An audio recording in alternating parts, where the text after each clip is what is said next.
Morning. Morning. I'm Warren Buffett, chairman of Berkshire, and this is my partner, this hyperactive fellow over here is Charlie Munger.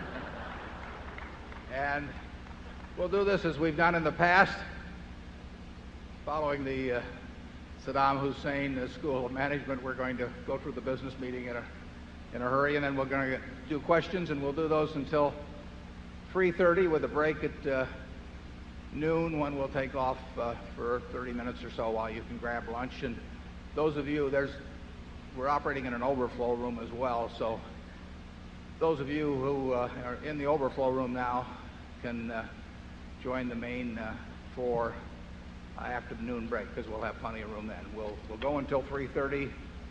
We'll try to get to all the questions we can. We've got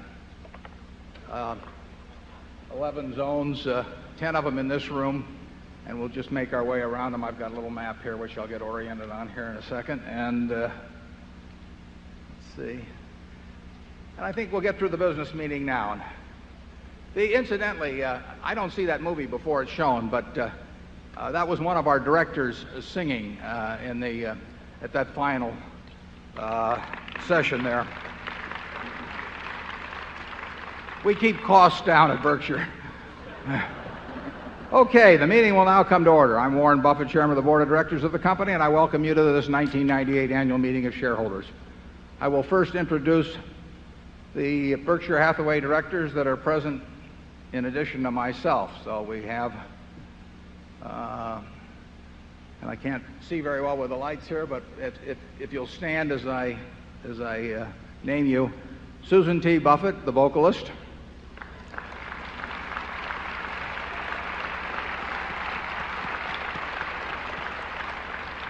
Howard G. Buffett, the non-vocalist; Malcolm G. Chase;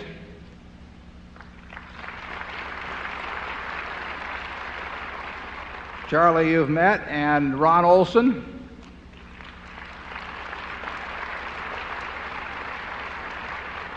and Walter Scott, Jr.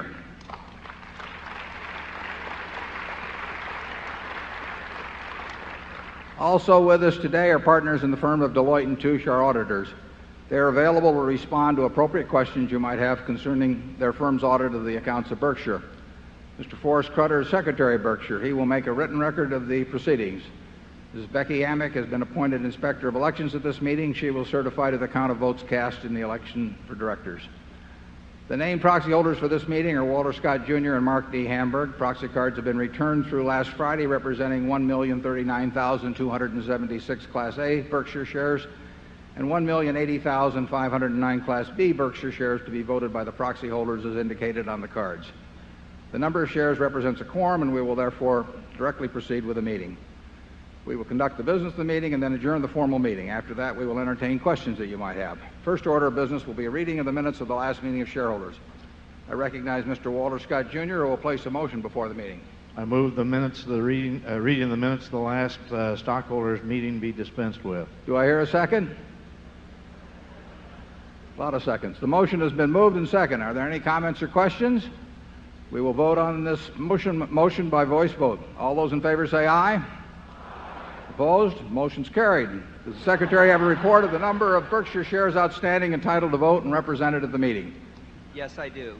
As indicated in the proxy statement that accompanied the notice of this meeting that was sent by first-class mail to all shareholders of record on March 6, 1998, the record date for this meeting, there were 1,199,680 shares of Class A Berkshire Hathaway common stock outstanding, with each share entitled to one vote on motions considered at this meeting, and 1,245,081 shares of Class B Berkshire Hathaway common stock outstanding, with each share entitled to 1/200th of one vote on motions considered at the meeting. Of that number, 1,039,276 Class A shares and 1,000,509 Class B shares are represented at this meeting by proxies returned through last Friday. Thank you, Forrest. If a shareholder is present who wishes to withdraw a proxy previously sent in and vote in person on the election of directors, he or she may do so. Also, if any shareholder that is present has not turned in a proxy and desires a ballot in order to vote in person, you may do so. If you wish to do this, please identify yourself to meeting officials in the aisles who will furnish a ballot to you. Those persons desiring ballots, please identify themselves so that we may distribute them. The one item of business of this meeting is to elect directors. I now recognize Mr. Walter Scott, Jr. to place a motion before the meeting with respect to election of directors. I move that Warren E. Buffett, Susan T. Buffett, Howard G. Buffett, Malcolm G. Chase, Charles T. Munger, Ronald L. Olson, and Walter Scott, Jr. be elected as directors. Is there a second? It's been moved and seconded that Warren E. Buffett, Susan T. Buffett, Howard G. Buffett, Malcolm G. Chase, Charles T. Munger, Ronald L. Olson, and Walter Scott, Jr. be elected as directors. Are there any other nominations? Is there any discussion? Nominations are ready to be acted upon. If there are any shareholders voting in person, they should now mark their ballots on the election of directors and allow the ballots to be delivered to the Inspector of Elections. Would the proxy holders please also submit to the Inspector of Elections a ballot on the election of directors, voting the proxies in accordance with the instructions they have received. Ms. Amick, when you are ready, you may give your report. My report is ready. The ballots of the proxy holder in response to proxies that were received through last Friday cast not less than 1,039,298 votes for each nominee. That number far exceeds a majority of the number of the total votes related to all Class A and Class B shares outstanding. The certification required by Delaware law of the precise count of the votes, including the additional votes to be cast by the proxy holders in response to proxies delivered at this meeting, as well as those cast in person at this meeting, if any, will be given to the Secretary to be placed with the minutes of this meeting. Thank you, Ms. Amick. Warren E. Buffett, Susan T. Buffett, Howard G. Buffett, Malcolm G. Chase, Charles T. Munger, Ronald L. Olson, and Walter Scott, Jr. have been elected as directors. After adjournment of the business meeting, I will respond to questions that you may have that relate to the businesses of Berkshire, but do not call for any action at this meeting. Does anyone have any further business to come before this meeting before we adjourn? If not, I recognize Mr. Walter Scott, Jr. to place a motion before the meeting. I move that this meeting be adjourned. Second? Motion to adjourn has been made and seconded. We will vote by voice. Is there any discussion? If not, all in favor say aye. Aye. All opposed say I'm leaving. This meeting is adjourned.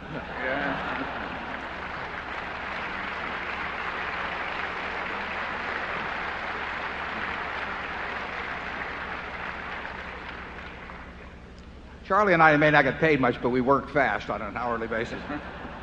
Now we're going to do this by zones, and I think you can see who is manning each. Yeah, I see we've got a number out there already. And please ask just one question. The only thing that I can think of that we won't discuss is what we're buying or selling, or maybe buying or selling. But we'll be glad to talk about anything that's on your mind. So let's go right to zone one and start in. Thanks for the beautiful, beautiful weekend in Omaha. I'm Mike Asale from New York City with a question for Warren and Charlie about what makes a company's price-earnings ratio move up relative to other companies in its industry. How can we, as investors, find companies and even industries that will grow their relative price-earnings ratios as well as their earnings? And thank you for the wonderful weekend and for sharing your brilliance with the shareholders. Oh, thank you. Thank you. It's very simple that relative price-earnings ratios move up because people expect either the industry or the company's prospects to be better relative to all other securities than they have been than their preceding view, and that can turn out to be justified or otherwise. Absolute price-earnings ratios move up in respect to the earning power or the prospective earning power that is viewed by the investing public of future returns on equity, and also in response to changes in interest rates. And in the recent, well, really ever since 1982, but accentuated in recent years, you've had decreasing interest rates pushing up stocks in aggregate, and you've had an increase in corporate profits. Return on equity of American businesses improved dramatically recently, and that also, and people are starting to believe it. So that has pushed up absolute price-earnings ratios. And then within that universe of all stocks, when people get more enthusiastic about a specific business or a specific industry, they will push up the relative PE ratio for that stock or industry. Charlie, you've got anything? Yes, I think he also asked, how do you forecast these improvements in price-earnings ratios? That's your part of the question.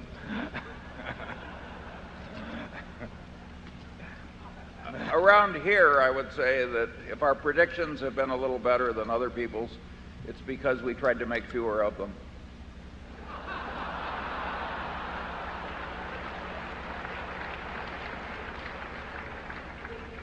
We also try not to do anything difficult, which ties in with that. We really do feel that you get paid just as well. You know, this is not like Olympic diving. In Olympic diving, you know, they have a degree of difficulty factor, and if you can do some very difficult dive, the payoff is greater if you do it well than if you do some very simple dive. That's not true in investments. You get paid just as well for the most simple dive as long as you execute it all right. And there's no reason to try those 3.5s when you get paid just as well for just diving off the side of the pool and going in cleanly. So we look for 1 foot bars to step over rather than 7 foot or 8 foot bars to try and set some Olympic record by jumping over. And it's very nice because you get paid just as well for the 1 foot bars. Okay, zone 2. Good morning. My name is Joe Lacey. I'm from Austin, Texas. In this era when the financial departments of the institutions of higher learning are referring to you as an anomaly, and they preach the efficient markets hypothesis, stating that you can't outperform the market, where does one go to find a mentor like you found in Ben Graham, someone you can ask questions to regarding value investing? My understanding is that the University of Florida has instituted a couple of courses that actually Mason Hawkins gave them a significant amount of money to finance, and I believe they're teaching something other than efficient markets there. There's a very good course at Columbia, I know, that it gets a lot of visiting teachers to come in. I go in there and teach occasionally, but a number of practitioners do. So I think the efficient market theory is less wholly writ now than it was 15 or 20 years ago in universities, but there's a lot of it taught, but I think you can find more diversity in what is being offered now than 10 or 20 years ago, and I'd recommend, you know, looking into those 2 schools. It's really quite useful.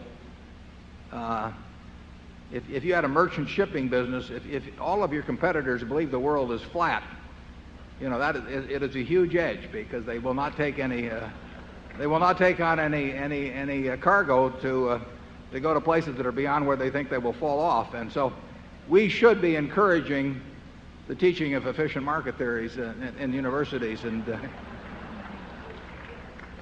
it amazes me. But I think one time that was it Keynes that said that most economists are most economical about ideas, that they make the ones they learn in graduate school last a lifetime. And what happens is that you spend years getting your PhD in finance, and you learn theories with a lot of mathematics in them that the average layman can't do, and you become sort of a high priest, and you get an enormous amount of yourself and ego and even professional security invested in those ideas, and it gets very hard to back off after a given point. And I think that to some extent has contaminated the teaching of investing in the universities. Charlie? Well, I would argue that the contamination was massive. But it's waning. Yeah, it is waning. It's waning. The good ideas eventually triumph. Yeah. The word anomaly I've always found interesting on that, because after a while, I mean, Columbus was an anomaly, but what it means is something that the academicians could not explain, and rather than re-examine their theories, they simply discarded any evidence of that sort as anomalous. And I think when you find information that contradicts previously cherished beliefs, that you've got a special obligation to look at it and look at it quickly. I think Charlie told me that one of the things Darwin did was that whenever he found anything that contradicted some previous belief, he knew that he had to write it down almost immediately, because he felt that the human mind was so conditioned to reject contradictory evidence that unless he got it down in black and white very quickly, his mind would simply push it out of existence. Charlie knows more about Darwin than I do. Maybe he can explain that.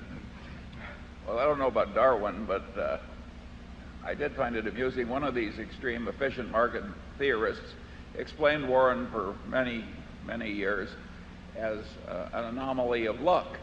And he got to 6 sigmas, 6 standard deviations of luck. And then people started laughing at him, because six sigmas of luck is a lot. So he changed his theory. Now Warren has 6 or 7 sigmas of skill. Oh. So you see, I'd rather have the 6 sigmas of luck, actually. the one thing he couldn't bear to leave was his 6 sigmas. Let's try zone 3. My name is Warren Hayes. I'm from Chicago, Illinois. I understand from various publications like Outstanding Investor Digest that many of the best value investors are buying high-quality, multinational Japanese companies that are trading below net working capital value. Do you agree that these values exist in Japan, and would you consider the purchase of some of them? Well, Henry Emerson, who publishes the Outstanding Investors Digest, is here, so I will give a tout on it. I read the Outstanding Investors Digest, OID, and it's a very good publication. And I have read some of the commentary about Japanese securities. We've looked at securities in all major markets, and we certainly looked at them in Japan, particularly in recent years when the Nikkei has so underperformed the S&P here.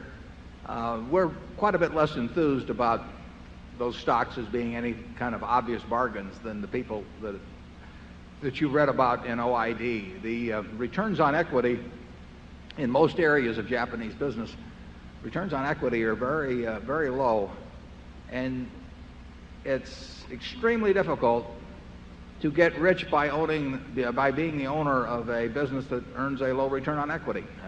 We always look at what a business does in terms of what it earns on capital. We want to be in good businesses. What we really want to be is in businesses that are going to be good businesses and better businesses 10 years from now. And we want to buy them at a reasonable price. But many years ago, we gave up what I've labeled the cigar butt approach to investing, which is where you try and find a really kind of pathetic company, but it sells so cheap that you think there's one good free puff left in it. We used to pick up a lot of soggy cigar butts, I mean, I had a portfolio full of them. And there were free puffs in them. I mean, I made money out of that. But A, it doesn't work with big money anyway, and B, we don't find many cigar butts around that we would be attracted to. But those are the companies that had low returns on equity. And if you have a business that's earning 5 or 6% on equity, and you hold it for a long time, you are not going to do well in investing, even if you buy it cheap to start with. Time is the enemy of the poor business, and it's the friend of the great business. I mean, if you have a business that's earning 20 or 25% on equity, and it does that for a long time, time is your friend. But time is your enemy if you have your money in a low return business, and you may be lucky enough to pick the exact moment when it gets taken over by someone else, but we like to think when we buy a stock we're going to own it for a very long time, and therefore we have to stay away from businesses that have low returns on equity. Charlie? Yeah, it's not that much fun to buy a business where you really hope this sucker liquidates before it goes broke.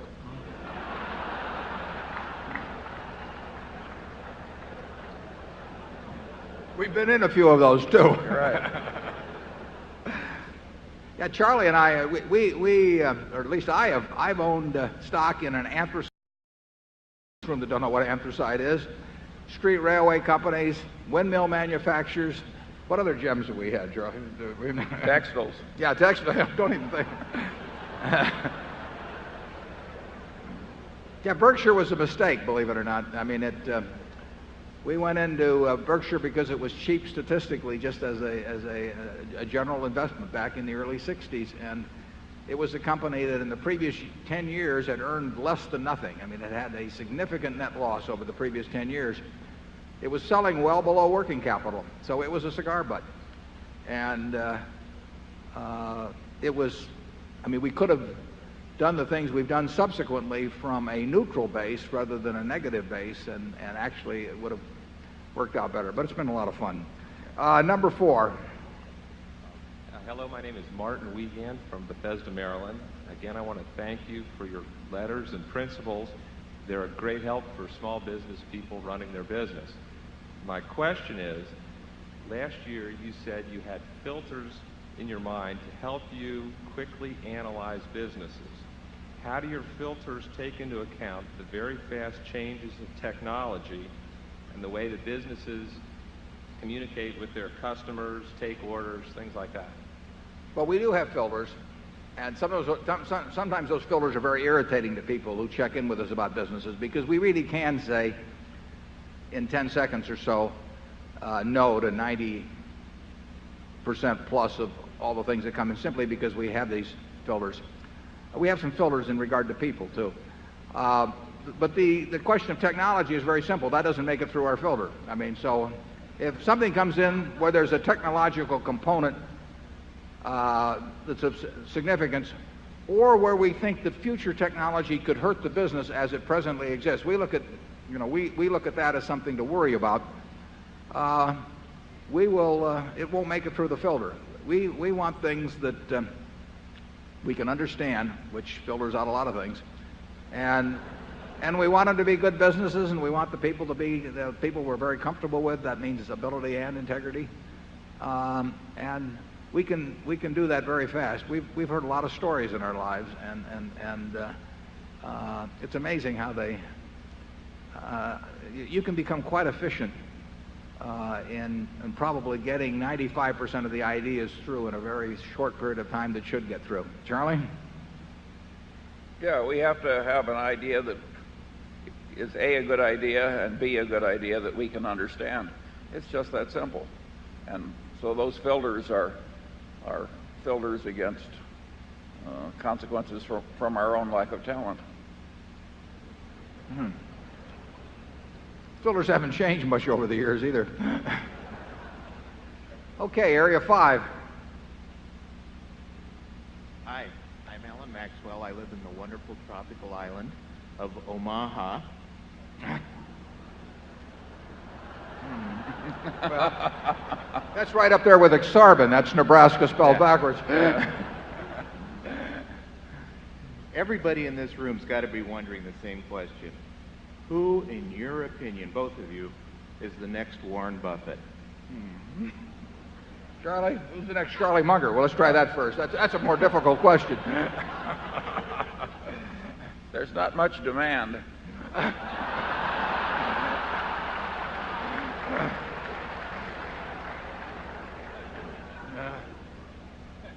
I don't think there's only one way to succeed in life, and our successors in due time may be different in many ways, and they may do better. Incidentally, we have a number of people in the company, some of whom are in this room today, and the ones you saw on that screen, who are leagues ahead of Charlie and me in various kinds of abilities. I mean, there's a lot of different talents. We've got a fellow in this room today who's the best bridge player probably in the world, and Charlie and I could work night and day, and if he spent 10 minutes a week working on it, he'd play better bridge than we would. And all kinds of intellectual endeavors that for some reason or another, one person's a little bit better wired for than someone else. And we have people running our businesses that if Charlie and I were put in charge of those businesses, we couldn't do remotely as well as they do. So there's a lot of different talents. The two that we're responsible for is keep able people who are already rich motivated to keep working at things where they don't need to do it for financial reasons. I mean, it's that simple, and that's a problem any of you could think about And you'd probably be quite good at it if you gave it a little thought, because you'd figure out what would cause you to work if you were already rich and didn't need the job. Why would you jump out of bed and be excited about going to work that day? And then we try to apply that to the people who work with us. Secondly, we have to allocate capital. And these days we have to allocate a lot more capital than we had to allocate a decade ago. That job is very tough at present. Sometimes it's very easy, and it will be easy at times in the future, and it'll be difficult at times in the future. But there are other people that can allocate capital, and we have them in the company. Charlie, you have anything? No. Okay. Number 6. Good morning. My name is Jad Corey. I'm from Gaithersburg, Maryland. I just want to thank you for sharing your wisdom. And my question is, what criteria do you use to sell stock? I kind of understand how you buy it, but I'm not sure how you sell. Yeah. Well, the best thing to do is buy a stock that you don't ever want to sell. I mean, that's what we're trying to do. And that's true when we buy an entire business. I mean, we've bought all of Geico, or we bought all of See's Candy, or the Buffalo News. We're not buying those to resell. I mean, what we're trying to do is buy a business that we will be happy with if we own it the rest of our lives, and we expect to with those. It's the same principle applies to marketable securities. You get extra options with marketable securities. You can add to holdings, obviously easier. We can never own more than 100% of a business, but if we own 2% of a business and we like it at a given price, we can add and have 4 or 5%. So that's an advantage. Sometimes if we need money to move to another sector, like we did last year, we will trim from some holdings, but that doesn't mean we're negative on those businesses at all. I mean, we think they're wonderful businesses, or we wouldn't own them. And we would sell, if we needed money for other things. The Geico stock that I bought in 1951, I sold in 1952. It was, went on to be worth 100 or more times, before the 1976 problems, 100 or more times what I'd paid. But I didn't have the money to do something else. So you sell if you need money for something else. You may sell if you believe that valuations between different kinds of markets are somewhat out of whack.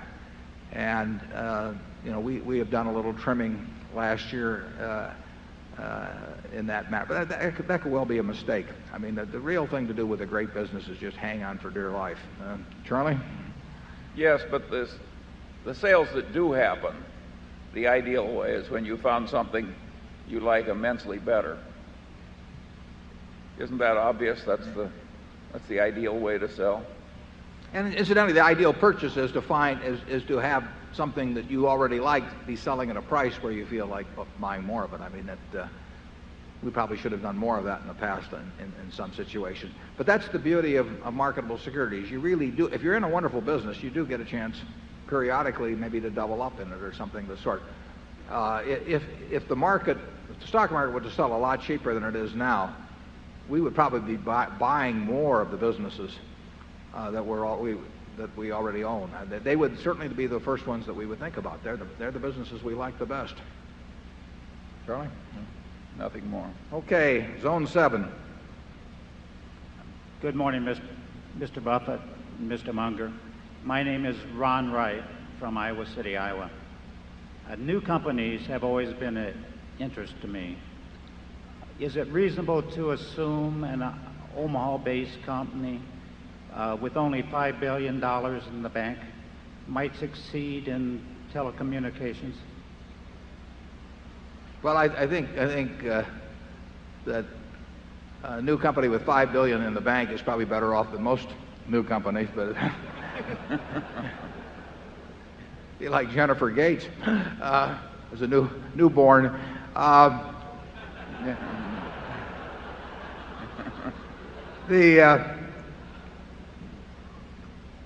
think you're probably referring to a company that was created out of one of our local operations that's run by Walter Scott, one of our directors from the Kiewit Company, Level 3. I can tell you it's got very able management, and I'll take your word for it that it's also got $5 billion, but you'll have to make your own judgment on the stock. I know Charlie won't comment on that one. Zone 8. Yes, good morning. This is Mo Spence from Omaha, Nebraska. In the past, you've often said that the insurance operation is the most important business in Berkshire's portfolio. Is that true? And what are numbers 2 and 3? I'd also like to ask, is it true that Charlie chose the colors for the cover of this year's annual report? Did Charlie chose them? He had nothing to do with them. I chose them.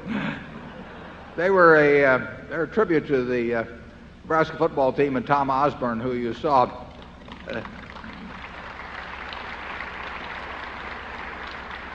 Tom, incidentally, has a very low-key style, and Bobby Bowden a few years ago was in Lincoln, and he said that on their first date that Nancy had to slap Tom 3 times, and somebody said, "Was he that fresh?" And she said, "No, I was just checking to be sure he was alive."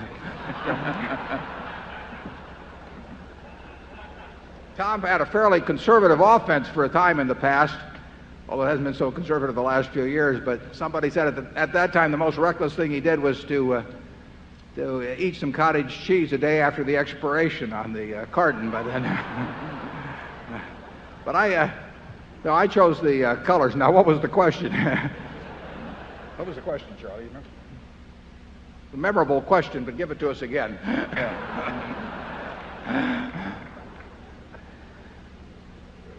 Are we back there in Zone 8? Oh, the numbers, yeah, sure. The question was about the insurance business, which we have said will be by far the most important business at Berkshire. We said that many, many years ago, and it's proven to be the case. It obviously got a big leg up when we purchased all of GEICO. Insurance, as far as the eye can see, will be by far the most significant business at Berkshire. And the question about 2 and 3, in terms of earnings, flight safety is the second largest source of earnings, but we don't really think of them that way. I mean, we do know our main business is insurance, but we really have a lot of fun out of all of our businesses. I mean, I have a great time out of Borsheim's yesterday, or at a Dairy Queen. So it will be accident to some extent over the next 10 years what ends up being the second or third or fourth largest. That'll be determined by opportunity. We've bid on certain businesses or negotiated on them that could have been very large businesses if they'd become part of Berkshire, and that'll happen again in the future. So we have no predetermined course of action whatsoever at Berkshire. We have no strategic planning department. We don't have any strategic plan. We react to what we think are opportunities, and if it's a business we can understand, and particularly if it's big, we would love to make it number 2. Charlie? I also want to say proudly that we have no mission statement. No.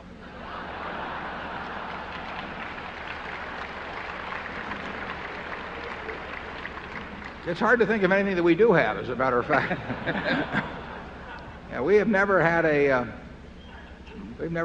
mean, I'm sure you all know this, we've never had a consultant, and we try to keep things pretty simple. We still have 12 people at headquarters. We have about 40,000 people that now work for Berkshire, and we hope to grow a lot, but we don't hope to grow at headquarters. Number 9. Yes, my name is Patty Buffett, and I'm from Albuquerque, New Mexico. I like your name. Thanks. In your opinion, what effect will the year 2000 compliant issue have on the U.S. stock market and the global economy? Well, I get different reports on 2000, but the main report I hear, I think, you wouldn't want to rely on me on this, but you could rely on our managers, and I think we're in good shape. It's costing us some money, but not huge amounts of money to be prepared for 2000. With companies in which I'm a director, I hear some reasonably good-sized numbers. Those numbers are in their annual reports and described as to the cost of compliance. But what I'm told by people that know a lot more than I do is that they think probably that the weakest link may be in government. Think that in terms of where they stand versus the commercial sector, in terms of reaching where they need to be by 2000, that there's some areas of both national and state and local governments and foreign government, where they're really behind the curve. Now, that is not an independent judgment of mine, but somebody said you want to be very careful about making a phone call at 5 seconds before midnight at the Millennium, because you may get charged for 100 years, you know. So it'll be interesting. I don't think it's going to affect Berkshire in any material way, and I certainly have a feeling that the world will get past it very easily. But it is expensive for some companies, and it's going to be very expensive for governments. Charlie? Yeah, I find it interesting that it is such a problem. You know, it was predictable that the year 2000 would come. Yeah. Yeah. Yeah, we decided that back in 1985, actually. We didn't welcome it, understand. That's not Berkshire's style, though. It is fascinating, isn't it, when you think about it, that a whole bunch of people with 160 IQs that could build up such a problem. But here we are, and that's why we stick with simple things.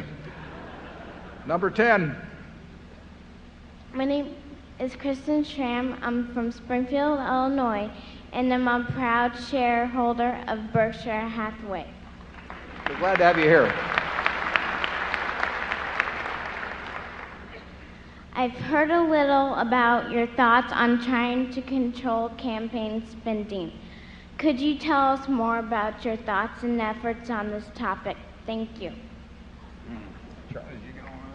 I think it was campaign spending. Oh, campaign spending. Yeah, I have joined something that Jerry Kohlberg, this is personal, this has nothing to do with Berkshire, but that Jerry Kohlberg has spearheaded, and it's taken a position, and there are probably 30 or so, mostly business people, taken a position against soft money, and also taken a position on very fast disclosure of campaign finance money, because I personally think that the arms race in terms of campaign spending by businesses, has just begun. I mean, it doubled in the last election, but political influence, and I don't mean that by buying a vote, but I mean just in terms of having a big ear in Washington or in other state capitals.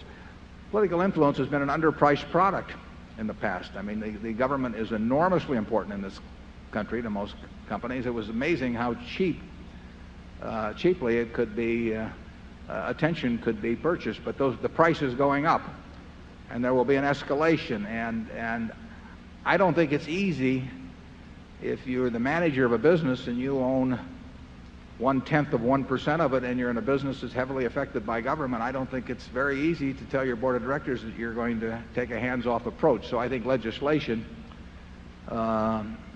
is needed in that arena, and there are over 100 campaign finance reform bills that have been introduced. Everybody wants to have their name on a bill, they just don't want to have it passed.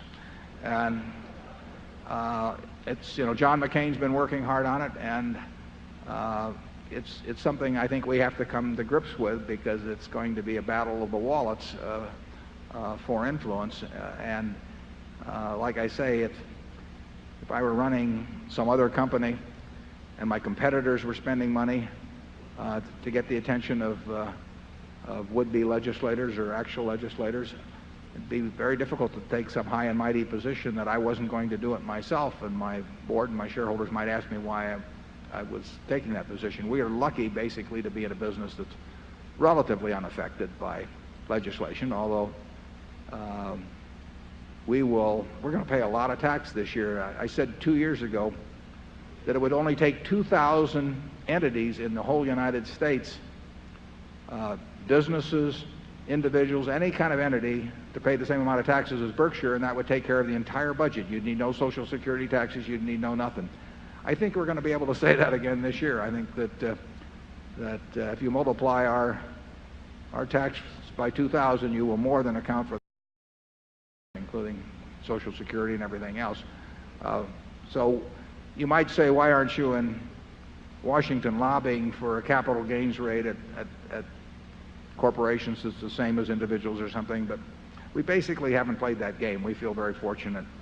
I'll say this. I would rather in this country be a huge taxpayer myself than be somebody who needed the other end of it, the government dispensing. I mean, if anybody here is paying taxes and they want to,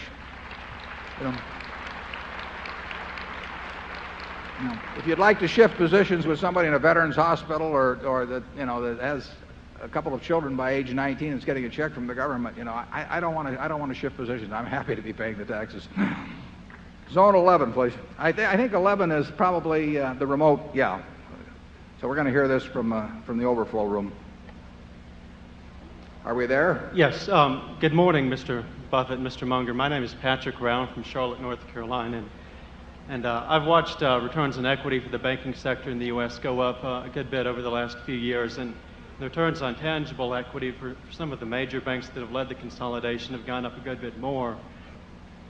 Leads me to wonder whether these returns are sustainable over either the near term or the longer term, 5-10 years out. Well, that's the $64 question, because the returns on equity and particularly tangible equity, as the gentleman mentioned, and particularly tangible equity in the banking sector even, those returns have hit numbers that are unprecedented. And then the question is, if they're unprecedented, are they unsustainable? Charlie and I would probably think that we would certainly prefer, we would not base our actions on the premise that they are sustainable. 20% plus returns on tangible equity, or on book equity, and much higher returns on tangible equity. In the banking field, you have a number of enterprises that on tangible equity are getting up close to the 30% range. Now, can a system where the GDP in real terms is growing maybe 3%, where in nominal terms it grows 4 to 5%, can businesses consistently earn 20% on equity? They certainly can't if they retain most of their earnings, because you would have corporate profits rising as a percentage of GDP to the point that would get ludicrous. So under those conditions, you'd either have to have huge payouts, either by repurchases of shares or by dividends or by takeovers, actually, that would keep the level of capital reasonably consistent among industry, or because you couldn't sustain, let's just say every company retained all of its earnings and they earned 20% on equity. You could not have corporate profits growing at 20% as a part of the economy year after year. This has been a better world than we foresaw in terms of returns, and so we've been wrong before, and we're not making a prediction now, but we would not want to buy things on the basis that these returns would be sustained. We told you last year, if these returns are sustained and interest rates stayed at these levels or fell lower, that stock prices are in aggregate are justified, and we still believe that. But those are two big ifs, and the particularly big if, in my view, is the one about returns on equity and on tangible assets. It certainly goes against classic economic theory to believe that they can be sustained. Charlie, how do you feel about it? Well, I think a lot of the increase in return on equity has been caused by the increasing popularity of Jack Welch's idea that you can't be a leader in a line of business, get out of it. And as you get fewer people in the business, why returns on equity can go up. Then it's gotten way more popular to buy in shares, even at very high prices per share. And if you keep the equity low enough by buying shares back, why, you can make return on equity whatever you want. We've had, to some extent, a slow revolution in corporate attitudes. And but Warren is right. You can't have massive accumulations of earnings that are retained and keep earning these rates of return on them. An interesting question is to think about it. If you had 500 Jack Welches and they were running the Fortune cloned and they were running all of the Fortune 500 companies, would returns on equity for American business be higher or lower than they are presently? I mean, if you have 500 sensational competitors They can all be rational, but that doesn't, and they will be, and they'll be smart, and they'll keep trying to do all the right things. But there's a self-neutralizing effect. It's like having 500 expert chess players or 500 expert bridge players. You still have a lot of losers if they get together and play in a tournament. So it's not at all clear that if all American management were dramatically better, leaving out the competition against foreign enterprises, that returns on equity would be a lot better. They might very well drive things down. That's what, to some extent, can easily happen in securities markets. It's way better to be in securities markets if you have 100 IQ and everybody else operating has an 80 than if you have 140 and all the rest of them also have 140. So it's the secret of life is weak competition. Somebody said, how do you beat Bobby Fischer, and you play him any game except chess. Well, that's how you beat Jack Welch. You play him any game except business. Oh, he's a very good golfer, I want to point out. He shot a 69 a few months ago when I saw him at a very tough course. Jack manages to play 70 or 80 rounds of golf a year and come in subpar occasionally while still doing what he does at GE. He's a great manager. But 500 Jack Welches, I'm not at all sure would make stocks more valuable in this country. Zone 1. I'm Ben Knoll, and I'm from Minneapolis. And first, I just wanted to thank you for providing your past annual letters to the shareholders, and Mr. Munger for providing your speech to the graduate students at the USC a couple years ago. Drawn a lot of insights from that, not only in investing, but also in my day job as a business manager. And I'm wondering if you could help me with my summer reading list and provide some additional suggestions for reading in the fields of investing and management, other than the standards of Graham and Fisher and so forth. Charlie? Yeah. I have recently read a new book twice, which I very seldom do. And that book is Guns, Germs, and Steel by Jared Diamond. And it's a marvelous book. And the way the guy's mind works would be useful in business. He's got a mind that is always asking why. And he's very good at coming up with answers. I would say it's the best work of its kind I have ever read. I read a little easier book recently. I'm not even sure of the title. I don't pay much attention to titles when I get into the books, but it's something to the effect of the quotable Einstein. I mean, it's a lot of his commentary over the years, and it's great reading. The Fermat Theorem was the book. That isn't the exact title either, but it's the story of the discovery of the answer on that. That's a very interesting book. One of our shareholders from Sweden gave me a copy of that when I was in New York, and I've enjoyed it. Zone 2. Mark Rabinoff, I'm shareholder from Melbourne, Australia. Gentlemen, we have large holdings in Freddie Mac and Fannie Mae, and as you both know, they were hurt quite a lot when interest rates went up in the past. I'm wondering if you think they'll be hurt again when interest rates go up in the future. Well, the question about Freddie Mac and Fannie Mae and on interest rates, they are not as interest rate sensitive as people formerly thought they were, but it would be the pattern. I have a feeling that if interest rates got extremely low, so that there was a huge turnover of the portfolio, and then rates went up dramatically, that even though they have various ways of protecting themselves against interest rate scenarios, that might get very tough. I think there would be some kind of squeeze there. They may have good answers as to why that wouldn't happen, incidentally, because they certainly worry about every kind of interest rate scenario. That's their job.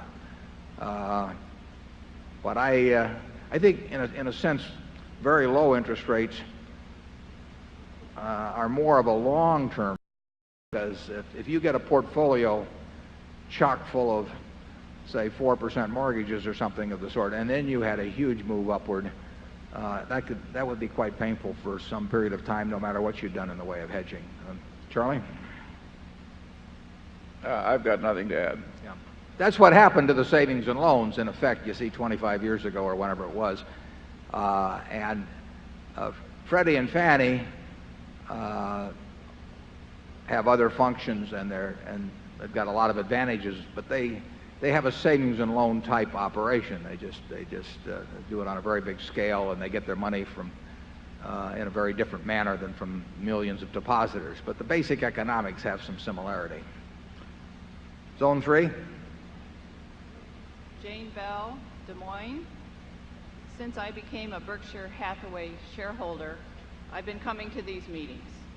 This is my second. I've been coming to these meetings ever since I've been a shareholder. Mr. Buffett, I'm a partner and owner in a consulting business, and we tell our clients and potential clients that we design solutions for what keeps them awake at night. Mr. Buffett, from your perspective as an investor, what keeps you awake at night? Well, that's a good question, and that's one I always ask the managements of our subsidiaries as well as any new investment. I want to know what their nightmare is. Andy Grove, in his book Only the Paranoid Survive, talks about the silver bullet for a competitor. So in terms of if you only had one silver bullet, which competitor would you fire it at? And it's not a bad question. And your question's a little broader. If you only had one worry that you could get rid of, what would it be? I would say that and I think I speak for Charlie, let him do it, but we really don't worry. We will do the best we can, and when we have capital allocated, sometimes it's very easy to do, sometimes it's almost impossible to do, but we're not going to worry about it because the world changes, and if we had something we were worried about in the business, we would correct it. I'm not worried about anything. I'm not really worried about we can lose $1 billion on a California earthquake, but I'm not worried about it. Although I have a sister who's in the audience that lives in California. I've told her to call me quickly if the dogs start running in circles or anything like that. But there's if you're worried about something, the thing to do is get it corrected and get back to sleep. And I can't think of anything I'm worried about at Berkshire. That doesn't mean that I have any good ideas as to what we should be doing with a whole lot of money that we have around. But I can't do anything about that except keep looking for things that I might understand and do something with the money. And if they aren't there, they aren't there, and we'll see what happens tomorrow and next week and next month and next year. Charlie, what are you worried about? Well, in the 30-some years I've been watching you, I would say what it takes to make you not sleep at night is an illness in the family. Short of that, Warren likes the game. I like the game.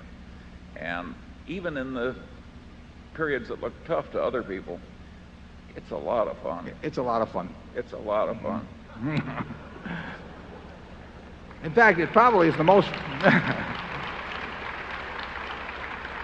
it is the most. I mean, we define tough times differently than other people would, but our idea of tough times is like now, and our idea of we don't feel it's tough times when the market's going down a lot or anything of the sort. So we are having a good time then. I mean, we don't want to sound like undertakers during a plague or anything, but there's really, it makes no difference to us whether the price of Berkshire is going up or down. We're trying to figure out ways to make the company worth more money years down the road, and if we figure that out, the stock will take care of itself. So, and usually when the stock is going down, it means other things are going down, and that it's a better chance for us to deploy capital, and that's our business. So you will not see us worrying. And maybe we should. What may worry? No, Zone 4. My name is Phil Yoon from LA, California. Mr. Warren Buffett, Mr. Schwarzenegger, I'm one of the persons who highly admire you both. I have two questions. Question one, your view on world financial business environment in the next decade. Question two, U.S. position for economic competition in the next decade. Thank you. Well, you've asked two big questions, but you're going to get very small answers, I'm afraid. And that's no disrespect, but we don't think about those things very much. We just are looking for decent businesses, and incidentally, our views in the past wouldn't have been any good on those subjects. And we try to think about two things. We try to think about things that are important and things that are knowable. Now, there are things that are important that are not knowable. In our view, those two questions that you raised fall in that. There are things that are knowable but not important. We don't want to clutter our minds up with those. So we say, what is important and what is knowable? And what among the things that fall within those two categories can we translate into some kind of an action that is useful for Berkshire? And we really, there are all kinds of important subjects that Charlie and I, we don't know anything about. And therefore we don't think about them. So we have our view about what the world will look like over the next 10 years in business or competitive situations. We're just no good. We do think we know something about what Coca-Cola is going to look like in 10 years, or what Gillette's going to look like in 10 years, or what Disney's going to look like in 10 years, or what some of our operating subsidiaries are going to look like in 10 years. We care a lot about that. We think a lot about that. We want to be right about that. If we're right about that, the other things get to be, they're less important. And if we started focusing on those, we would miss a lot of big things. I've used this example before, but Coca-Cola went public in, I think it was 1919.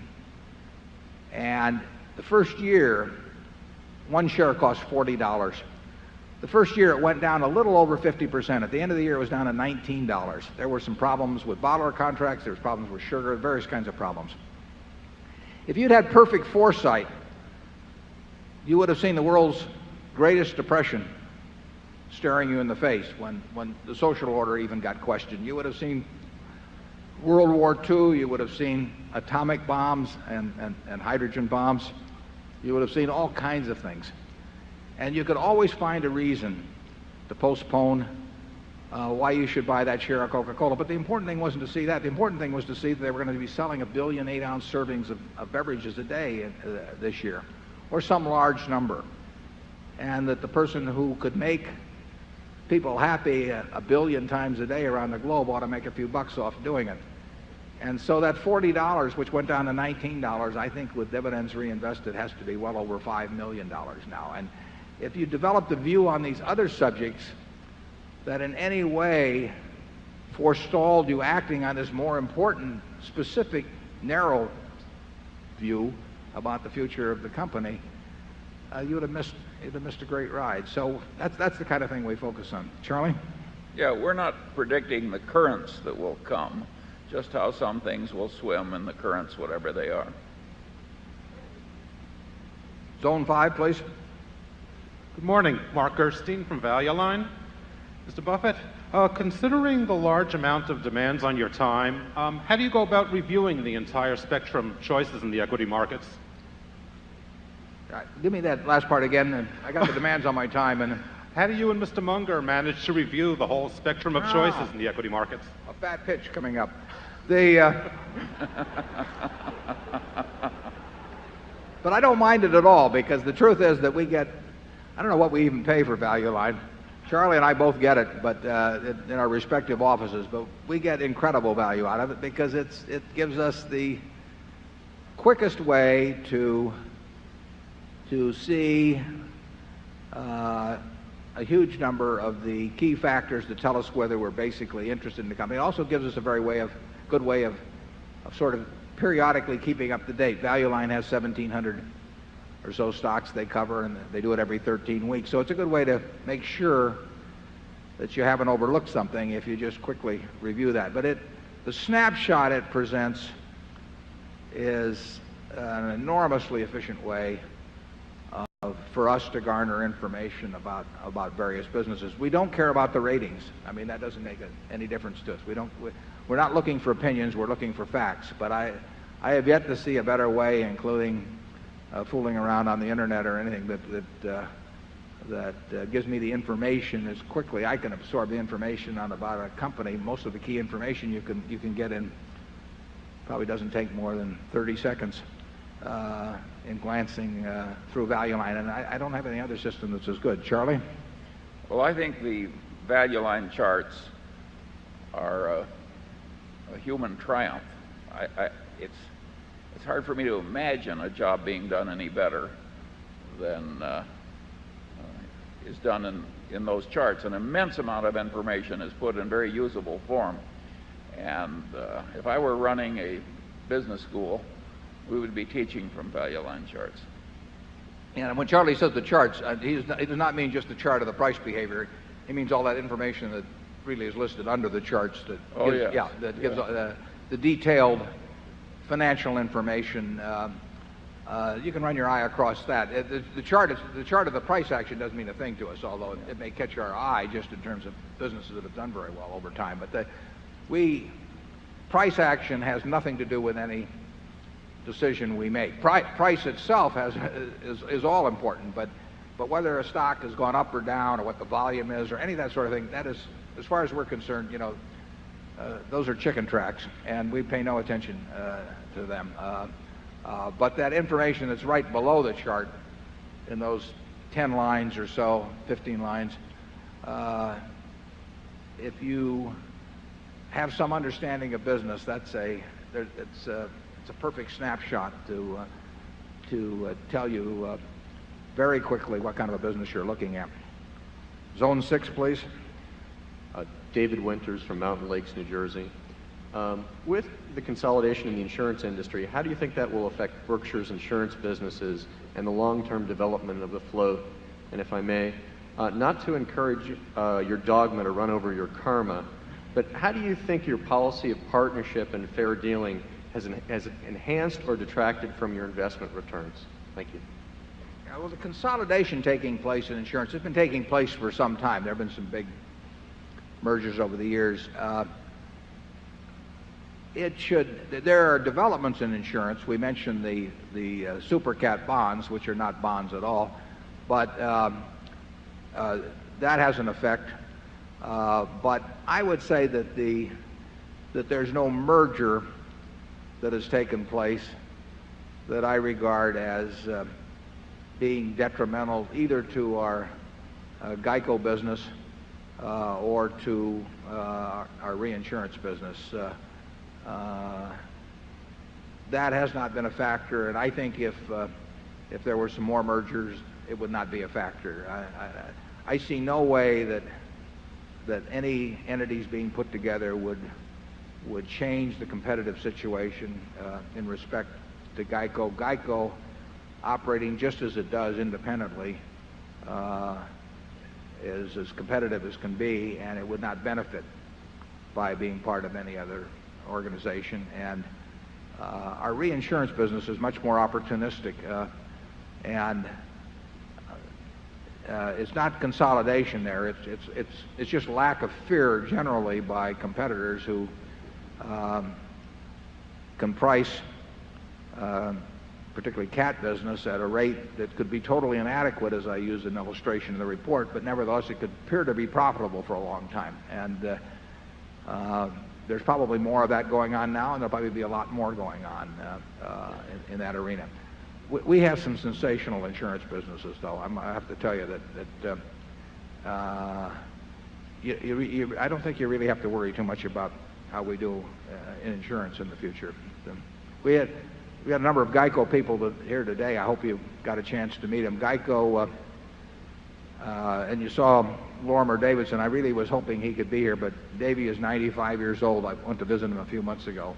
And it just isn't easy for him to get around, but he built a sensational company, and it stumbled once. Jack Byrne got it back on track, and Tony Isley's got it going down the track at about 100 miles an hour, and it's getting faster all the time. So we've got a great business there.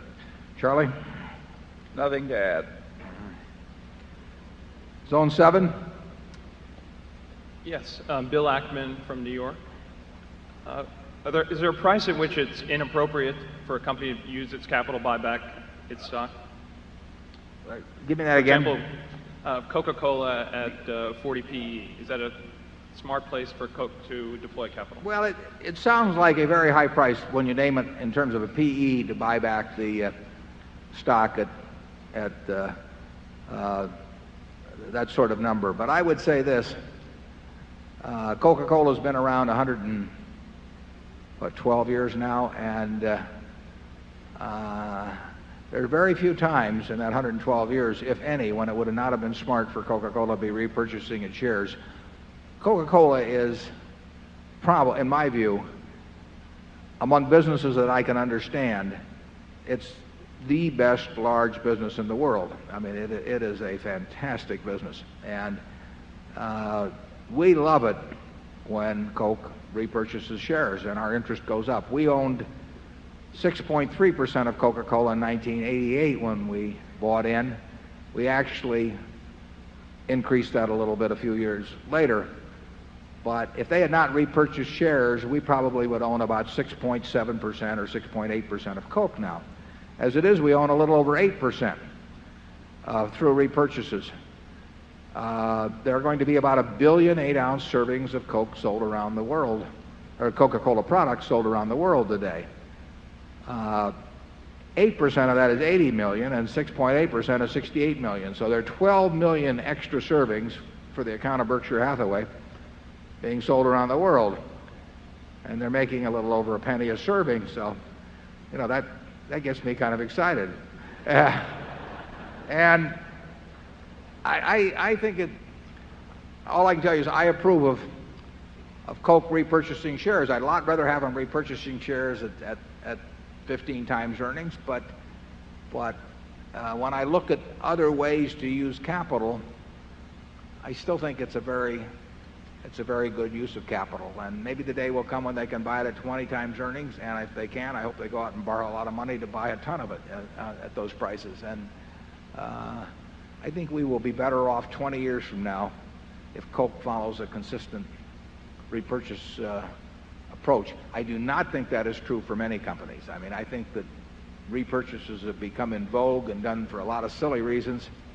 And so I don't think everybody's repurchase of shares is well reasoned at all. You know, we see companies that issue options by the ton and then they repurchase shares much higher. You know, I started reading about investments when I was 6, and I think the first thing that I read was, you know, buy low, sell high. But these companies, through their options, you know, they sell low and then they buy high, and they've got a different formula than I was taught. So there are a number that we don't approve of. But when we own stock in a wonderful business, we like the idea of repurchases even at prices that may give you nosebleeds. It generally turns out to be a pretty good policy. Charlie? Well, I think the answer is that in any company, the stock could get to a price so high it would be foolish for the corporation to repurchase its shares. Sure. And you can even get into gross abuse. Before the crash, the Insul utilities were madly buying their own shares as a way of promoting the stock higher. It was like a giant Ponzi scheme at the end. So there's all kinds of excess that's possible, but the really great companies that buy at high price earnings, that can be wise. Our interest in Geico went from 33% to 50% without us laying out a dime, because Geico was repurchasing its shares. And we benefited substantially, but we benefited a lot more, obviously, when prices were lower. I mean, our interest in the Washington Post company has gone from 9.5% to 17.5% over the years without us buying a single share. But the Post or Coke or any number of companies don't get the bargain in repurchasing now that they used to. We still think it's probably the best use of money in many cases. Zone 8. My name is Hutch Vernon. I'm from Baltimore, Maryland. My question has to do with float You said in the annual and you've said in the past that float has had a greater value to Berkshire than an equal amount of equity. And I wondered if you could clarify that statement. Is that because the float has been generated at such a low cost relative to an imputed cost for equity, or is there something else behind that statement? No, it's because the float, which is now, we'll say, $7 billion, comes to us at a negative cost. We would not make that statement if our float was costing us a couple percent a year, even though float would then be desirable, highly desirable. But our float is even better than that, or it has been, and so it comes to us with a cost of less than zero. It comes to us with a profit attached. So if we were to get out of the insurance business and give up the $7 billion of float and replace it with $7 billion of equity, we would have less going for us next year than under the present situation, even though our net worth would appear to be $7 billion higher. And I have said that if we were to make the decision, if we were offered the opportunity to go out of the insurance business and that $7 billion liability would, as part of that decision, would evaporate from our balance sheet so that our equity would go up $7 billion with no tax implications, we would turn down that proposition. So obviously we think that $7 billion, which is shown as a liability, when it's viewed as part of an insurance business, is not a liability at all in terms of real economic value. And of course the key is not what the float is today and not what the cost is today. The key is what is the float going to be 10 or 15 years from now, and what is the cost going to be 10 or 15 years ago. And we will work very hard at both increasing the amount of float and keeping the cost down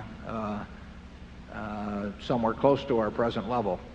That makes it a very attractive business when that can be done. And GEICO's a big part of of doing that, but we've got other things, other insurance operations that'll be important in that too, and we may have others besides that in the future. Charlie? Yeah, if the float keeps growing, that is a wonderful thing indeed. We really have a marvelous insurance business. In addition to having this remarkable earning power, it's way less likely to get really clobbered than most insurance businesses. So I think it's safer on the downside and has a better upside. And it may sound strange, but we don't regard losing $1 billion in the California quake as getting really clobbered. I mean, that's part of the game. There are many companies that have greater exposures than that really aren't getting paid for it. And you don't see it specifically, but any company that has a ton of homeowners business in Florida or Long Island or along the coast of Texas may have exposures many times our $1 billion and really not be getting paid appropriately or specifically for taking that risk. Zone 9.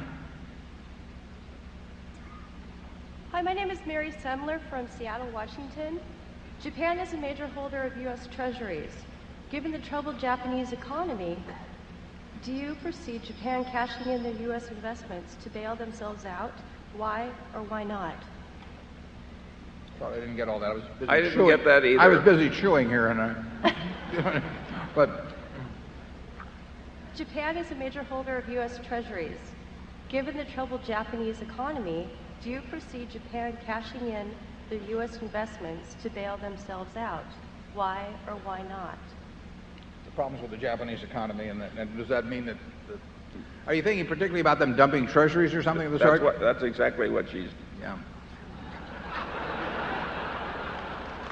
Well, it's very interesting. All the questions about what so-called foreigners do with investments. Let's just assume the Japanese or any other country decides to sell some U.S. government holdings that they have. If they sell them to U.S. corporations or citizens or anything, what do they receive in exchange? They receive U.S. dollars. What do they do with the U.S. dollars?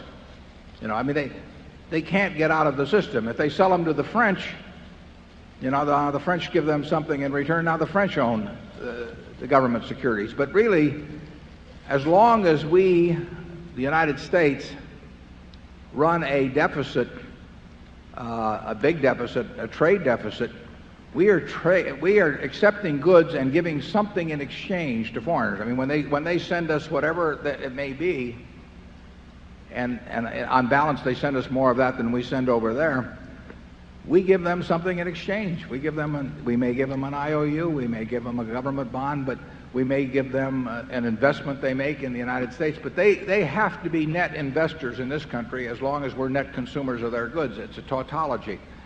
So I don't even know quite how a foreign government dumps its government bonds without getting some other type of asset in exchange that may have an effect on a different market.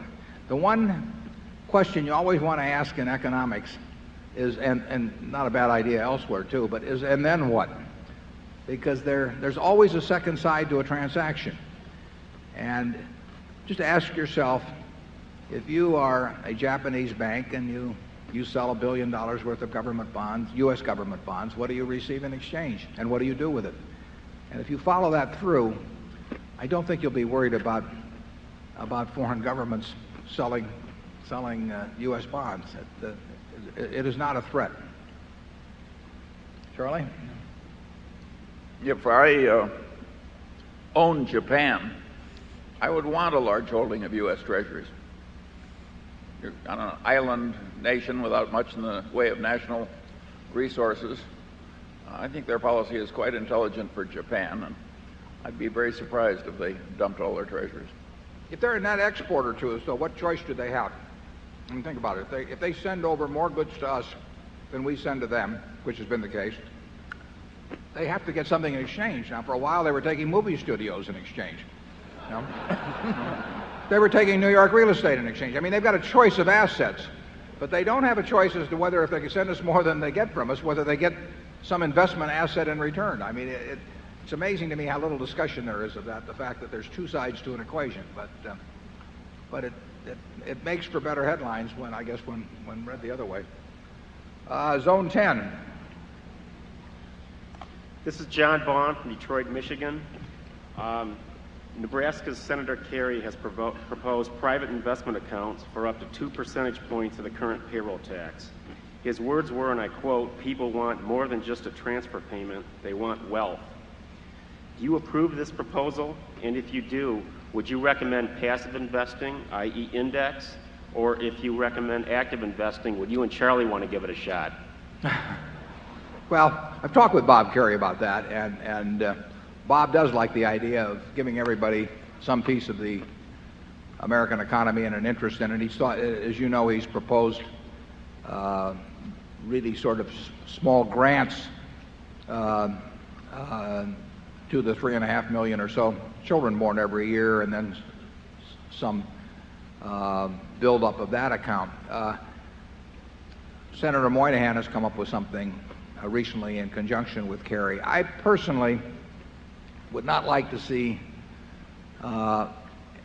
any major amount of Social Security, and Moynihan is talking about 2%, and I suggested the idea that maybe 2% out of the 12 and a fraction percent at the option of the beneficiary, Social Security participant, could be devoted to some other system, but then they would only get 5/6 of the basic Social Security benefit. I don't think you could drop it below that, because you wouldn't want people turning 65 or maybe more advanced age in the future, 70, and not having the safety net of Social Security. So I wouldn't want to drop it below about 5/6 of the present benefits. I think it's a perfectly reasonable topic to discuss whether you want to take that 2% then and let people build up an account, perhaps tax-free, perhaps an IRA type account, so they would have both wealth and the safety net. But I wouldn't want to drop the safety net very, very far. And I think that I would not want to turn an army of salespeople loose on the American public with a mandatory 2% going in some direction. I don't think that would be particularly healthy. Charlie? I'm much less enthusiastic than you are. In other words, your negative or conservative attitude is way more affirmative than mine. I think the idea of getting the government into promoting the value of equities, in Japan we have a taste of that now. The Japanese government has been using the postal savings system to buy equities massively year after year after year. I don't think we need to get the government into the equity market.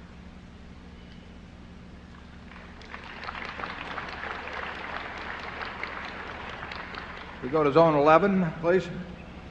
I'm Dale Max from University Park, Illinois, and I've got a question for each of you, a short question for Charlie, and maybe a little longer for Warren.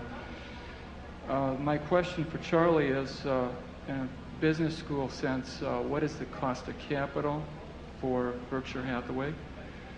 And my question for Warren is that I've been on the internet and I look at Yahoo and they give you recommendations for companies, and when I search for Berkshire Hathaway, it shows that nobody is recommending Berkshire Hathaway, despite the fact that there are maybe 1,000 people that are wearing signs here, I love Berkshire Hathaway, and of course I've got mine on too, but what seems to be the problem in lack of recommendations?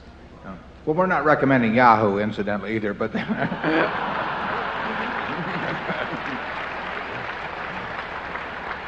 but I'll let Charlie have that first question about the cost of capital, which has puzzled people for thousands of years, and then the way that is taught in most business schools now I find incoherent, and so I'm the one that asks that question and gets the incoherent answers. I don't have a good answer to a question I consider kind of a stupid question.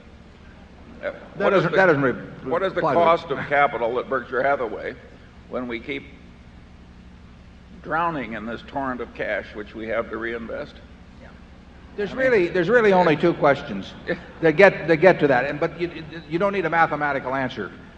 The first question is when you have capital, is it better to keep it or return it to shareholders? It's better to return it to shareholders when you cannot create more than $1 of value with that capital. That's test number one. And if you pass that threshold that you think you can achieve more than $1 of value for every dollar retained, then you simply look around for the thing that you feel the surest about and that promises the greatest return, weighted for that certainty. So our cost of capital is, in effect, is measured by the ability to create more than $1 of value for every dollar retained. If we're keeping dollar bills that are worth more in your hands than in our hands, then we've exceeded the cost of capital as far as I'm concerned.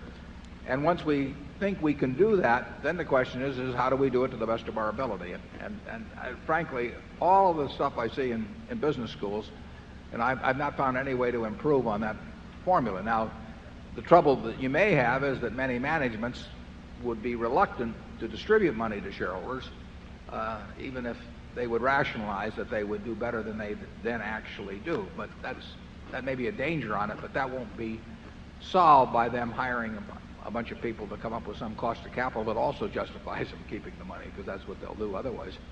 The question about recommending the stock, we've very seldom had stock recommendations over the years. As I think back to 1965, I can't think of a lot of brokerage reports that have recommended Berkshire.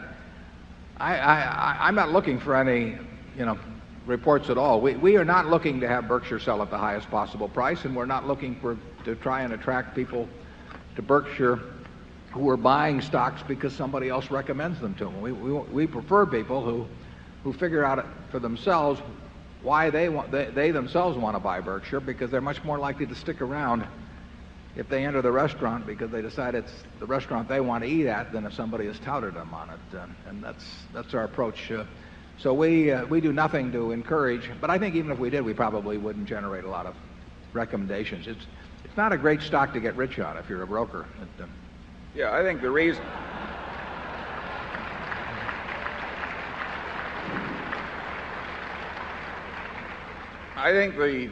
one of the main reasons why it's so little recommended in the institutional market is that it's perceived as hard to buy in quantity.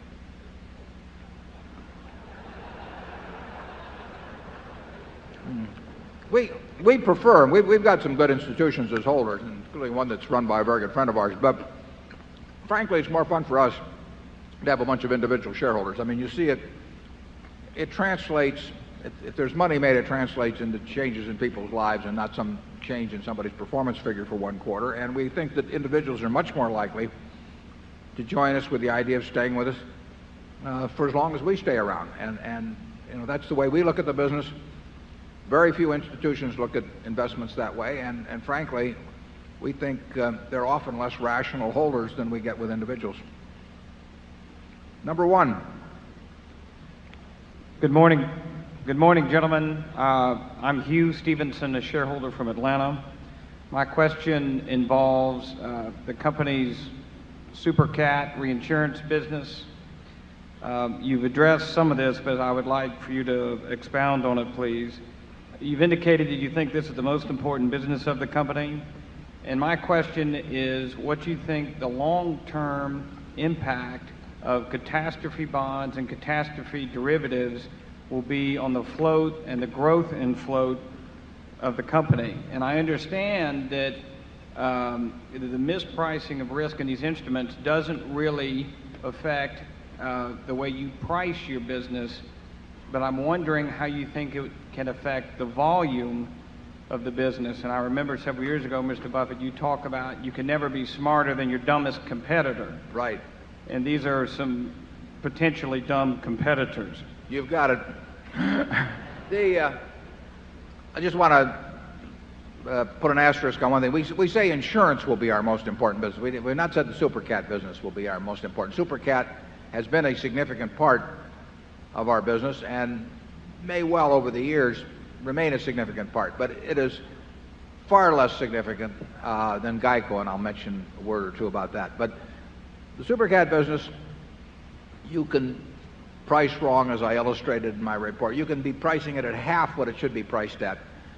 I used an illustration in the report of how you could misprice it, a policy that you should be getting, say, $1.5 million for, namely a $50 million policy on writing on something that had one chance in 36 of happening. So you should get almost $1.5 million for it. I said if you priced it at $1 million a year, you know, you would think you were making money after 10 years, 70-odd% of the time. The interesting thing about that is if you priced it for $1 a year, you would have thought you made money 70-odd% of the time, because when you were selling insurance against very infrequent events, you can totally misprice them but not know about it for a long time.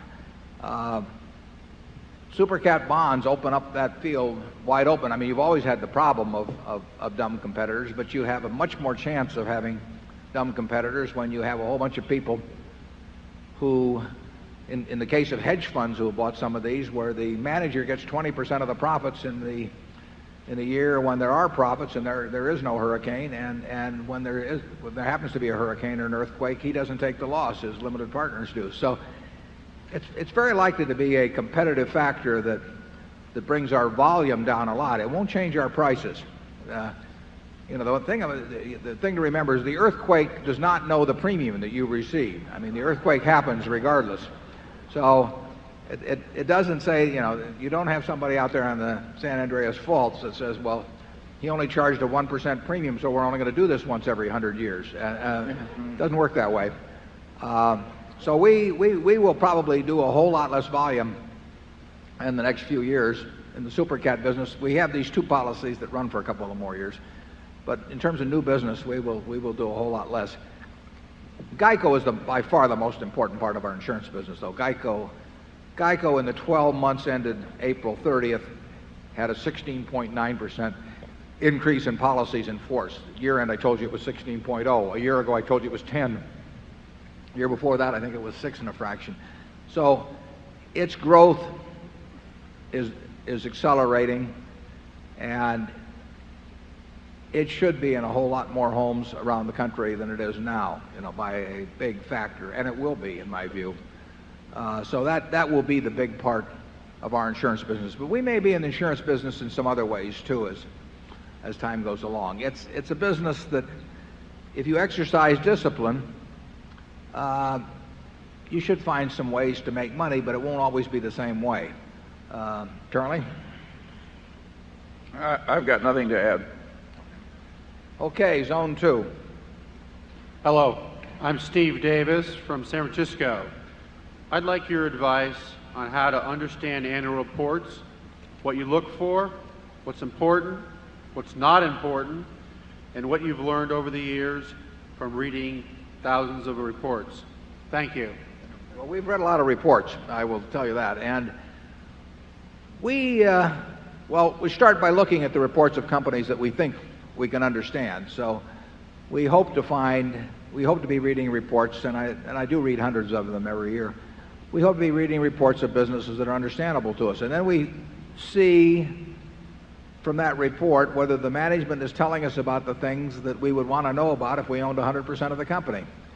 And when we find a management that does tell us about those things and that is candid in the same way that a manager of a subsidiary would be candid with us and talks in language that we can understand, it definitely improves our feeling about investing in such a business, and the reverse turns us off to some extent. So if we read a bunch of public relations gobbledygook, and we see lots of pictures and no facts, it has some effect on our attitude toward a business. We want to understand the business better when we get through with the annual report than when we picked it up. And that is not difficult for a management to do if they want to do it. If they don't want to do it, we think that is a factor in whether we want to be their partners over a 10-year period or so. But we've learned a lot from annual reports. For example, I would say that the Coca-Cola annual report over the last good many years has been an enormously informative document. I mean, I can't think of any way if I had had a conversation with Roberto Goizueta or now Doug Ivester, and they were telling me about the business, they would not be telling me more than I get from reading that annual report. We bought that stock based on an annual report. We did not buy it based on any conversation of any kind with the top management of Coca-Cola before we bought our interest. We simply bought it based on reading the annual report, plus our knowledge of how the business worked. Charlie? Yeah, I do think if you've got a standardized bunch of popular jargon that looks like it came out of the same consulting firm, I do think it's a big turnoff. That's not to say that some of the consulting mantras aren't right, but I think there's a lot for sort of candid, simple, coherent prose. A lot to be said for it. Almost every business has problems, and we just assume the manager would tell us about them. We would like that in the businesses we run. In fact, one of the things, we give very little advice to our managers, but one thing we always do say is to tell us the bad news immediately, and I don't see why that isn't good advice for the manager of a public company. Over time, I'm positive it's the best policy, but a lot of companies, for example, have investor relations people, and they're dying just to pump out what they think is good news all the time, and they have this attitude that that you've got a bunch of animals out there to be fed, and that they're going to feed them what they want to eat all the time, and over time the animals learn. So we try to stay away from businesses like that. What you seldom see in an annual report is a sentence like this: "This is a very serious problem, and we haven't quite figured out yet how to handle it." But believe me, that is an accurate statement much of the time.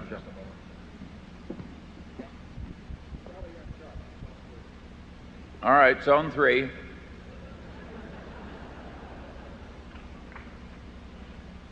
I'm Larry Dirks, and I live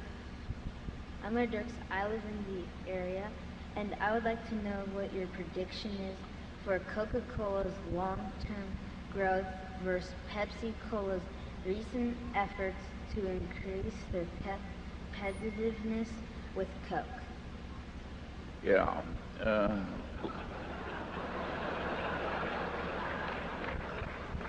Long term, I would expect Coke to continue to gain versus Pepsi.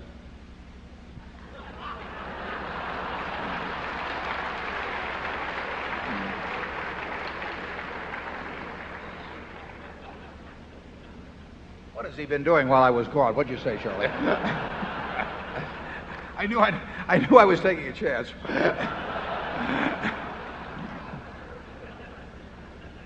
What was the question? I said that long term I expected Coke to continue to gain versus Pepsi. Oh, well, it's those kind of insights is why we keep him on the job year after year.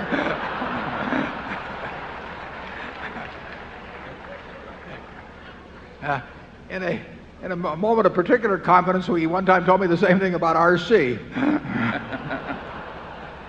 That was probably zone 3 you were answering, so we'll go to 4.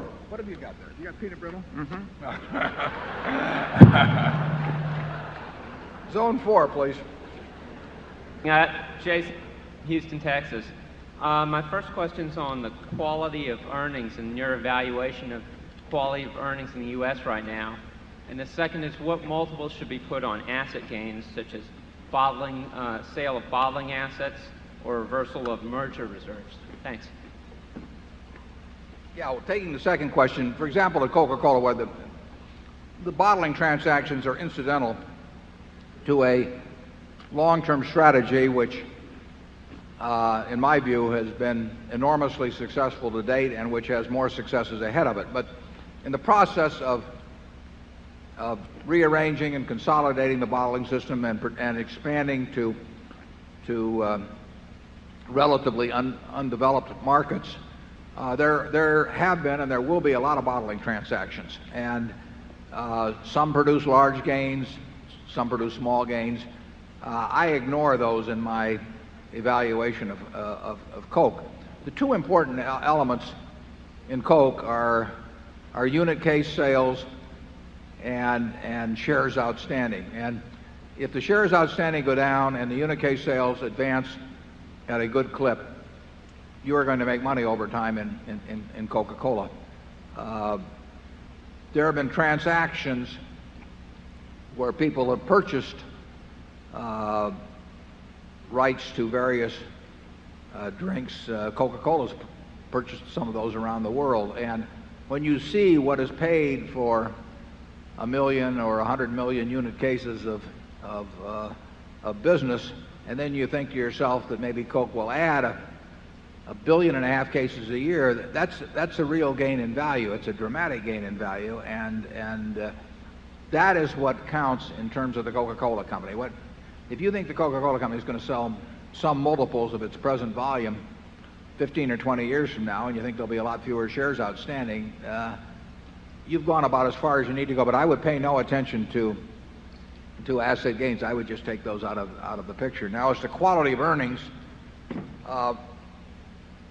Charlie and I feel that in several respects, but in one important respect, that the quality of earnings has gone down, not because the policy has changed, but because it's just become more significant, and that's in the case of stock options. There are certain companies that we've evaluated for possible purchase where in our calculation of earnings, the earnings are maybe 10% less per year, per share, than reported. And that isn't necessarily the end of the world, but it is a difference in valuation that is significant and is not reported under standard accounting. So we think the quality of earnings as reported by a company with significant stock option grants every year, we think is dramatically poorer than one where that doesn't exist. And there are a lot of companies that fall in that category. Coca-Cola's earnings are very easy to figure it out. Just figure out what they're earning per case from operations, and you'll see over the years the earnings per case go up, and the cases go up, and the shares go down. And it doesn't get much more complicated than that. Charlie? You've said it wonderfully. I just wish we had more like that. Yeah. GEICO, the key, the same way as policies in force and underwriting experience per policy. And that is exactly the way, as noted in the annual report, we pay people there. We pay them from the bottom to the very top based on what happens with those two variables. And we don't talk about earnings per share at GEICO, and we don't talk about investment income. We don't get off the track because there are two things that are going to determine what kind of business that GEICO is over a long period of time. And policies at GEICO are unit cases at Coca-Cola. Zone 5. Hello, Mr. Buffett and Mr. Munger. My name is James Claus from New York City, and I just wanted to ask you a question. Both you and Mr. Munger have repeatedly said that you don't believe that business valuation is being taught correctly at our universities. And as a PhD student at Columbia Business School, that troubles me understandably, because in a couple of years I'll be joining the ranks of those teaching business valuation. My question isn't what sources such as Graham or Fisher or Mr. Munger's talks you would point people that are teaching business valuation to, but do you have any counsel about the techniques of teaching business valuation? Well, I was lucky. I had a sensational teacher in Ben Graham, and we had a course there. There's at least one fellow out in the audience here that attended with me, and just Ben made it terribly interesting, because what we did was we walked into that class and we valued companies, and he had various little games he would play with us. Sometimes he would have us evaluate company A and company B with a whole bunch of figures, and then we would find out that A and B were the same company at different points in its history, for example. And there were a lot of little games he played to get us to think about what were the key variables, and how could we go off the track.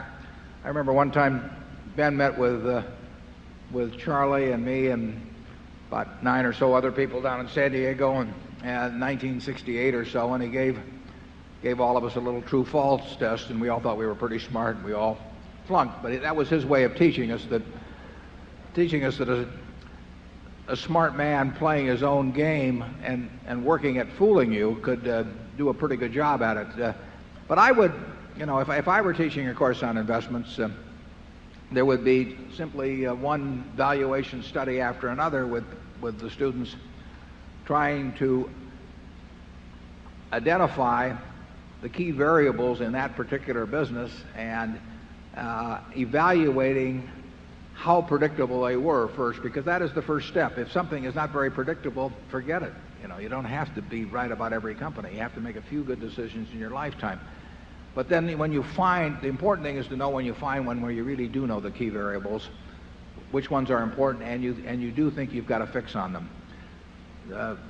Where we've done well, Charlie and I made a dozen or so very big decisions relative to net worth, but not as big as they should have been. And we've known we were right on those going in. I mean, they just weren't that complicated, and we knew we were focusing on the right variables and that they were dominant. And we knew that even though we couldn't take it out to 5 decimal places or anything like that, we knew that in a general way we were right about them. And that's what we look for, the fat pitch. And that's what I would be trying to teach students to do. And I would not try to teach them to think they could do the impossible. Charlie? Yes, if you're planning to teach business valuation, and what you hope to do is teach the way people teach real estate appraising. So you can take any company, and your students, after studying your course, will be able to give you an appraisal of that company, which will indicate really its future prospects compared to its market price. I think you're attempting the impossible. Yeah, probably on the final exam, I would take an internet company, and I would say the final exam, the question is, how much is this worth? And anybody that gave me an answer, I would flunk. Right.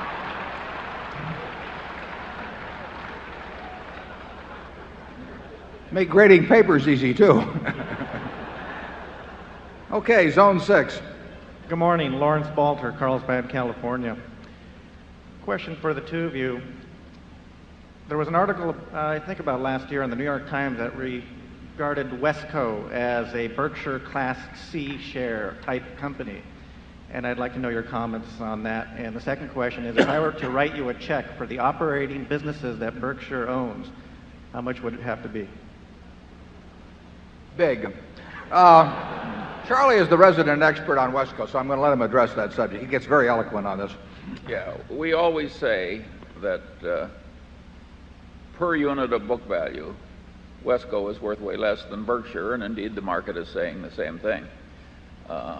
It is not a clone of Berkshire. It's a historical accident.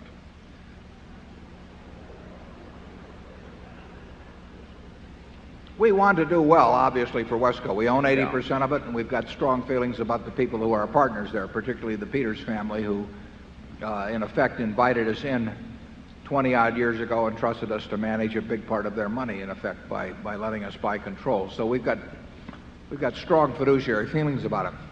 It suffers in comparison with Berkshire because, for one thing, anybody that wants a tax-free merger is going to want to come to Berkshire. That's just the way it is, unfortunately. And we are looking for big ideas primarily, and the big ideas are going to fit into Berkshire. We would love to get ideas that fit into Wesco, and we had a very good one a couple of years ago, thanks to Roy Dinsdale pointing me in the right direction. And we added Kansas Bankers Surety to Wesco, and it's a gem, and it's run by Don Toll, who's done a terrific job. But that's the exception, unfortunately, because if a flight safety comes along, it's not going to fit Wesco. So we will do our best for Wesco, but the nature of things is that most of the opportunities that make a lot of sense are going to come to Berkshire. Charlie, do you have anything? Nothing more. Okay, Zone 7. My name is Bob Swanson from Phoenix, and I'm wondering, what are the advantages of investing in Berkshire Hathaway as opposed to investing in the stocks that Berkshire owns? Well, a lot of people do one or the other, and some people do both, but you have to really make up your own mind on that. We're not going to go to great lengths to tell you about everything that Berkshire is doing as we go along, and there could be some changes, and there will be things that can happen in Berkshire that I think you would have trouble duplicating elsewhere. But on the other hand, if you'd put all your money in Coca-Cola some years back, you might have done better than if you put it in Berkshire. So we really make no recommendation to what people do with their money. We do not seek to become investment advisors through, in effect, our portfolio actions at Berkshire. Charlie? Yeah, basically, we hate it when people follow us around buying what we buy. Nothing personal. No. By the way, the questioner before this last one asked, what is the market value under the hammer of all Berkshire's operating subsidiaries? And the answer is, you have to figure that out yourself. Mr. Nice Guy.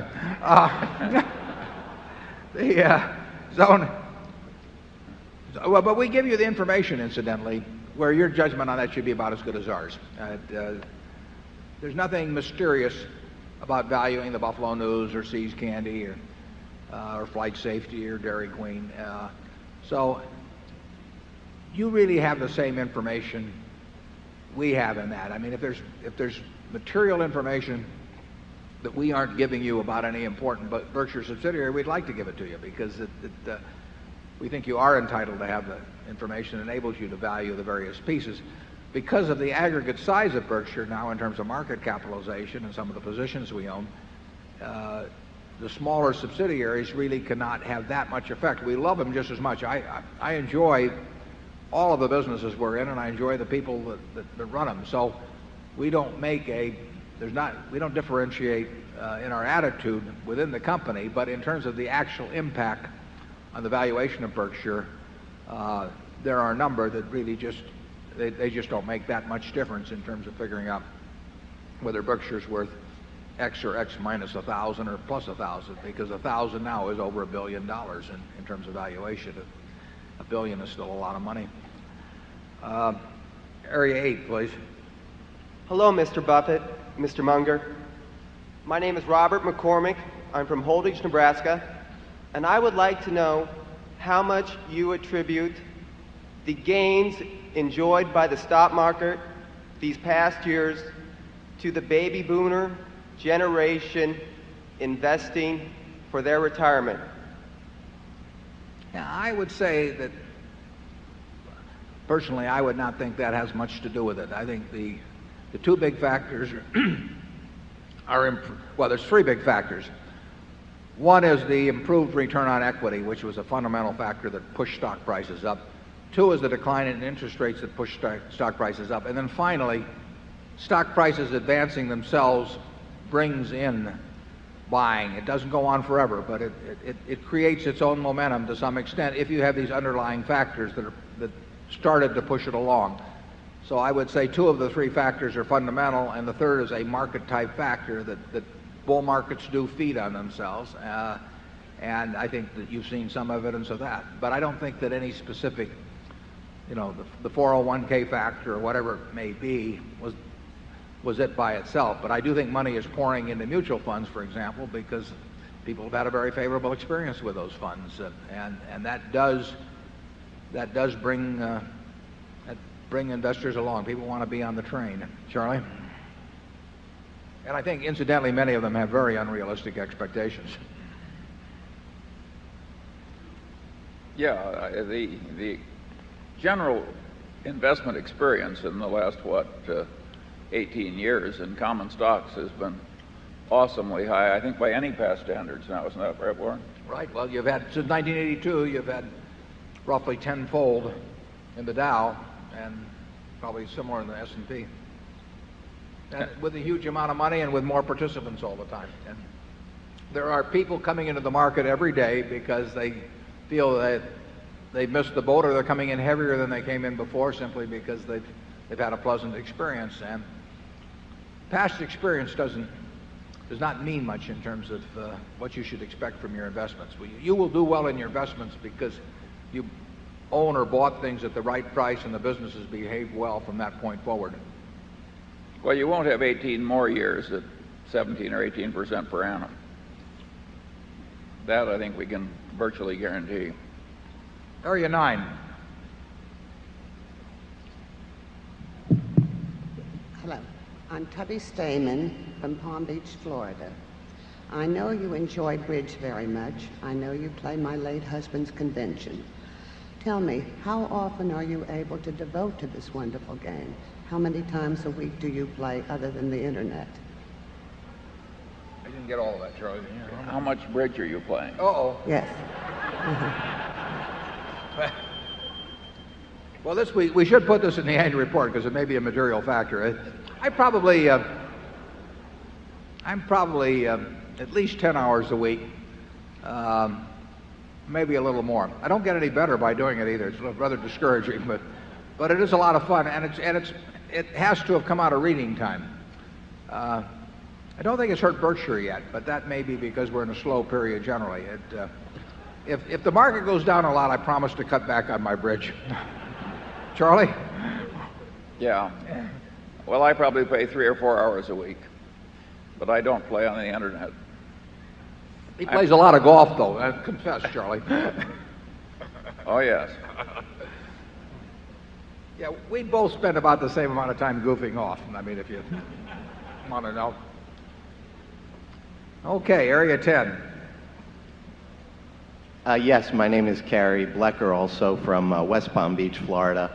With all due respect to Mr. Eisner, if he's in the audience, there's been some criticism levied recently at the Disney company, mainly from an accounting professor at one of the state universities in New York, in reference to Disney's purchase of capital cities and the way they accounted for that purchase.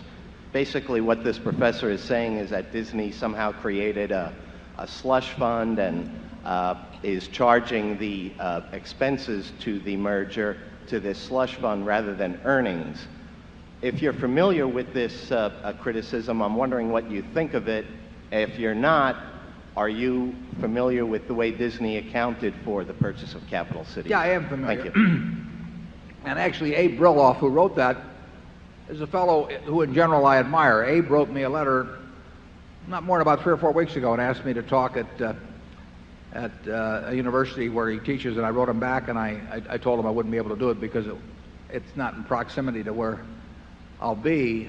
And I told him, and he asked me about the Disney thing, and I told him I disagreed with him on certain. I admire I admire what Abe does in the attempt to have accounting reflect economic reality, but he and I don't see it exactly the same on some points, although we would agree on other points.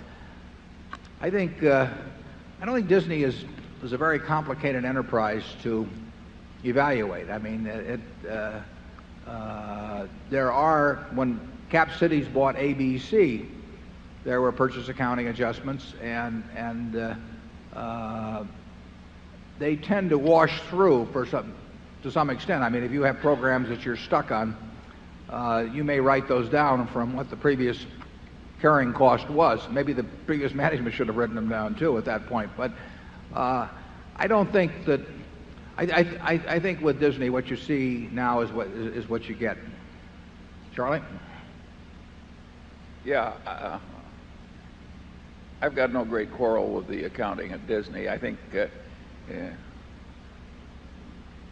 Brilloff is a wonderful guy. He's got a good sense of humor, and he generally fights the right demons, but I don't think you can criticize Disney's accounting. We certainly disagree with Abe, who, like I say, I agree with Charlie. He's a good guy, but we disagree with him on amortization of intangibles entirely. So we would say that if Disney is charging whatever it may be, probably $400 million a year for amortization of intangibles, which is not tax deductible, we would include that as a component of earnings. So there might be some pluses and minuses that you would make in adjustments, but I would say by the time you add back amortization of intangibles, that we would probably think the economic earnings of Disney might well be more than the reported earnings in the next few years.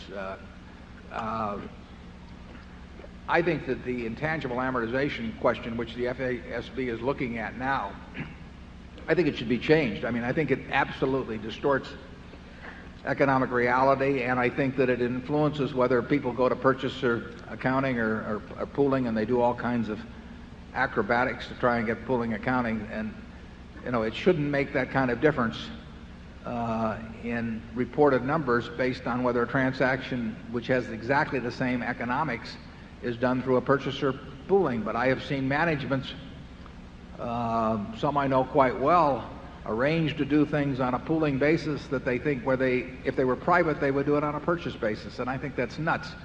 And I think if accounting is pushing people to doing things that are nuts, that it's time for accounting to look at itself.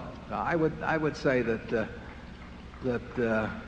net, the economic earnings of Disney, in our view, are somewhat higher than reported earnings.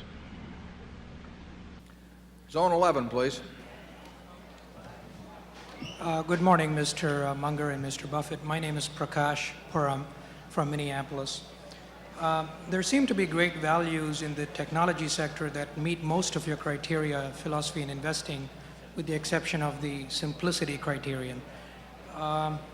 Names like IBM, Microsoft, HP, Intel. Would you ever consider investing in companies in this sector in the future? Well, the answer is no, and it's probably pretty unfortunate because I've been an admirer of Andy Grove and Bill Gates, and I wish I translated that admiration into backing it up with money. But the truth is, I don't know where Microsoft or Intel. I don't know what that world will look like in 10 years, and I don't want to play in a game where I think the other guys have got an advantage over me. And I could spend all my time thinking about technology for the next year, and I wouldn't be the 100th or the 1,000th or the 10,000th smartest guy in the country in looking at those businesses. So that is a 7 or 8 foot bar that I can't clear. There are people that can clear it, but I can't clear it, and no matter how I train, I can't clear it. So the fact that there will be a lot of money made by somebody doesn't bother me really. And I mean, there may be a lot of money made by somebody in cocoa beans, but I don't know anything about them. And there are a whole lot of areas I don't know anything about. So, more power to them. And I think it would be a very valid criticism if Charlie and I, if it were possible that Charlie and I, and by spending a year working on it, could become well enough informed so that our judgment would be better than other people's. But that wouldn't happen, and it would be a waste of time. It's much better for us to swing at the easy pitches. Charlie? Whatever you think you know about technology, I think I know less. That's probably not true, incidentally. Charlie has a little more of a, he understands some things in the physical world a lot better than I do. But anyway, we'll go to zone 1. Good morning. I'm Murray Cass from Markham, Ontario. First off, against my dentist's advice, I'd like to thank you for the free Coke and ice cream last night. Earlier this morning, Mr. Buffett, you mentioned that you liked when wonderful companies like Coke purchased their shares back. Similarly, I own shares in a wonderful company, that's Berkshire. Should I be hoping that you buy your own shares back? Well, it's interesting. We should have, perhaps we should have bought some shares back, but usually at the time we could have bought something else that also did very well for us. I mean, maybe when we were buying Coke, we could have been buying our own shares back. To some extent, there hasn't been that much trading in it, but I think it's a valid criticism to say that we have missed the boat at various times in not repurchasing shares. We'll see what we do in the future on it. If it looks like the best thing to do with money, it's what we should be doing. And in the past, I've probably been not optimistic enough in respect to Berkshire compared to other things we were doing with money. Now, the money we spent buying the Geicos and all of that has turned out to be a good use of money, too. But we've never wanted to leverage up. That's just not our game. So we've never wanted to borrow a lot of money to repurchase shares. We might advise other people to do it, but it's not our style ourselves. We've got all our money in the company. We've got all of our friends and our relatives' money virtually. So we have never felt that we wanted to leverage up this company like it was just one of a portfolio of 100 stocks. But it's a valid criticism to say that we have not repurchased shares when we should have. And it's also a valid criticism to say that we've issued some shares we shouldn't have issued. Charlie? Well, I would agree with both comments. Area 2.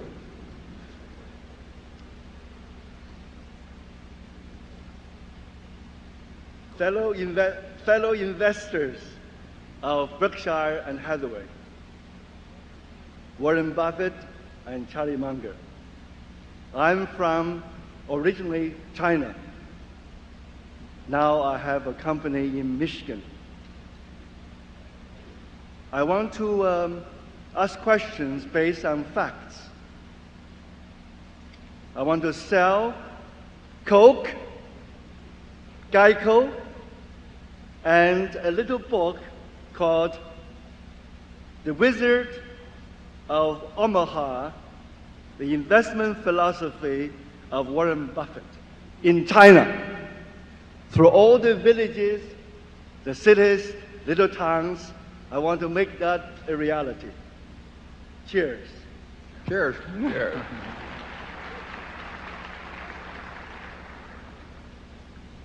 Zone 3? I'm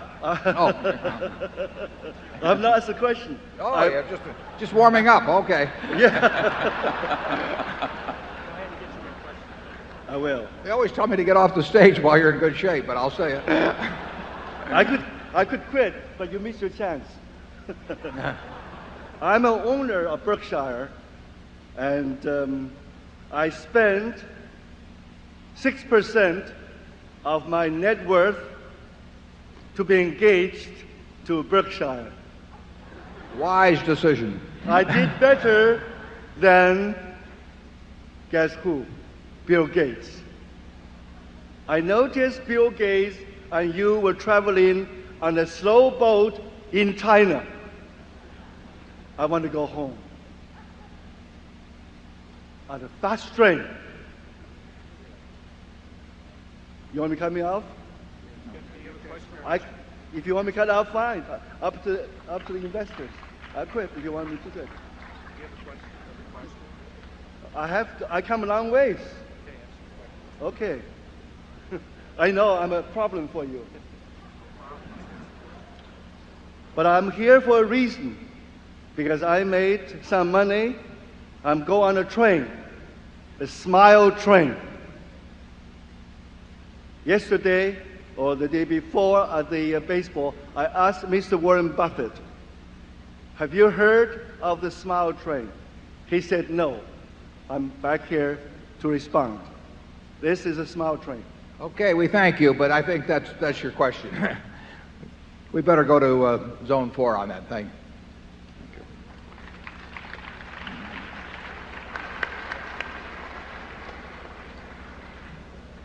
Good morning or afternoon, actually. My name is Matt Schwab. I'm from New York, Pound Ridge, New York. I actually had a question about the silver purchase last year. When you announced it, you said that you believed that supply and demand fundamentals would only be established at a higher price, reestablished at a higher price. I was just wondering if you could go into more detail about what some of those fundamentals are. I mean, we've read a lot about like battery technology and some other things. Yeah, we have no inside information about great new uses for silver or anything of the sort. But the situation, and you can get these figures, and they're not precise, but I think they're in general they're generally accurate. You can see from looking at the numbers that aggregate demand, primarily from photography, from industrial uses, and from ornamental jewelry type uses, is close, call it 800 million plus ounces a year. And there are 500 million or so ounces being produced of silver annually, although there will be more coming on in the next couple of years. There's more coming on right now. However, most of that silver is produced as a byproduct in the mining of gold or copper, lead, zinc, so that since it's a byproduct, it's not very responsive to price changes, because obviously if you've got a copper mine and you get a little silver out of it, you're much more interested in the price of copper than silver. So you have 500 million ounces or so of mine production, and you have 150 million ounces or so of reclaimed silver, a large part of which relates to the uses in photography. So there's been a gap in recent years of perhaps 150 million ounces, but none of these figures are precise, which has been filled by an inventory of bullion above ground, which may have been 1.2 billion or more ounces a few years back, but which has been depleted. And no one knows the exact figures on this, but there's no question that the bullion inventory has been depleted significantly, which means that the present price for silver does not produce an equilibrium between supply as measured by newly mined silver plus reclaimed silver and usage. And that eventually something will happen to change that picture. Now, it could be reduced usage, it could be increased supply, or it could be a change in price. And that imbalance is sufficiently large that even though there is some new production coming on, and there is the threat of digital imaging that will reduce silver usage perhaps in the future in photography, but we think that that gap is wide enough so that it will continue to deplete inventories, bullion inventories, to the point where a new price is needed to establish equilibrium. And because of the byproduct nature, which makes the supply inelastic, and because the nature of demand, which is relatively inelastic, that we don't think that price change would necessarily be minor. It's interesting because silver has been artificially influenced for a long time. You saw that movie about, it was William Jennings Bryan, who was editor of the Omaha World Herald and a congressman from Nebraska, and whose brother was governor of Nebraska, who was the big silver man, and they used to talk 16 to 1. The 16 to 1 ratio, I think, goes back to Isaac Newton when he was master of the mint. Charlie will know all about that because he's our Newtonian expert here. But that ratio had kind of mystical significance for a while. It didn't really mean anything. And in 1934, the government passed an act called the Silver Purchase Act of, surprisingly, 1934, which set an artificially high price for silver at that time, when production and usage was much less. And the U.S. government ended up accumulating 2 billion ounces of silver. Now, this was at a time when demand was a couple 100 million ounces a year, so you're talking 10 years supply. So there was an artificially high price for a while. By the early 1960s, that became an artificially low price of $1.29. And at that time, I could see the inventories of the U.S. government being depleted, somewhat akin to what inventories are being depleted now. And despite the fact that Lyndon Johnson and the administration said they would not demonetize silver, they did demonetize it, and silver went up substantially. That was the last purchase we had of silver, but I've kept track of the figures ever since. The Hunt brothers caused a great amount of silver to be converted into bullion form, including a lot of silver coins. So they again increased the supply in a very big way by their action in pushing the price way up to the point where people started melting it down. So you had these dislocations in silver over a 60-plus year period, which has caused the price to be affected by these huge inventory accumulations and reductions. And we think right now that, or we thought last summer when we started buying it, that at the price we bought it, that was not an equilibrium price, and that sooner or later, and we didn't think it was imminent, because we don't wait till things are imminent. We were going to buy a lot of silver. We didn't want to buy so much as to really disrupt the market, however. We had no intention of replaying any Hunt scenario, so we wanted to be sure we didn't buy that much silver. But we liked it. Charlie? Well, I think this whole episode will have about as much impact on Berkshire Hathaway's future as Warren's bridge playing. We've got a line of activity where once every 30 or 40 years you can do something employing 2% of assets. This is not a big deal for Berkshire. The fact that it keeps Warren amused and yeah, I did and like not doing counterproductive things. It makes me feel better about all those pictures that people take over the weekend. They all use a little bit of silver. At least it shows something that teaches an interesting lesson. Think of the discipline it takes to think about something for 3 or 4 decades, waiting for a chance to employ 2% of your assets. I'm afraid that's the way we are. It means there'll be some dull stretches. Right. Yeah, it's less than $1 billion in silver. It's $15 billion in coke. It's a non-event. It's $5 billion in American Express. I mean, it is close to a non-event, but if you see it there, at least it shows the human personality at work. Very peculiar personality, I might add. Reinforced by a partner. Yes. Okay, let's go to Area 5.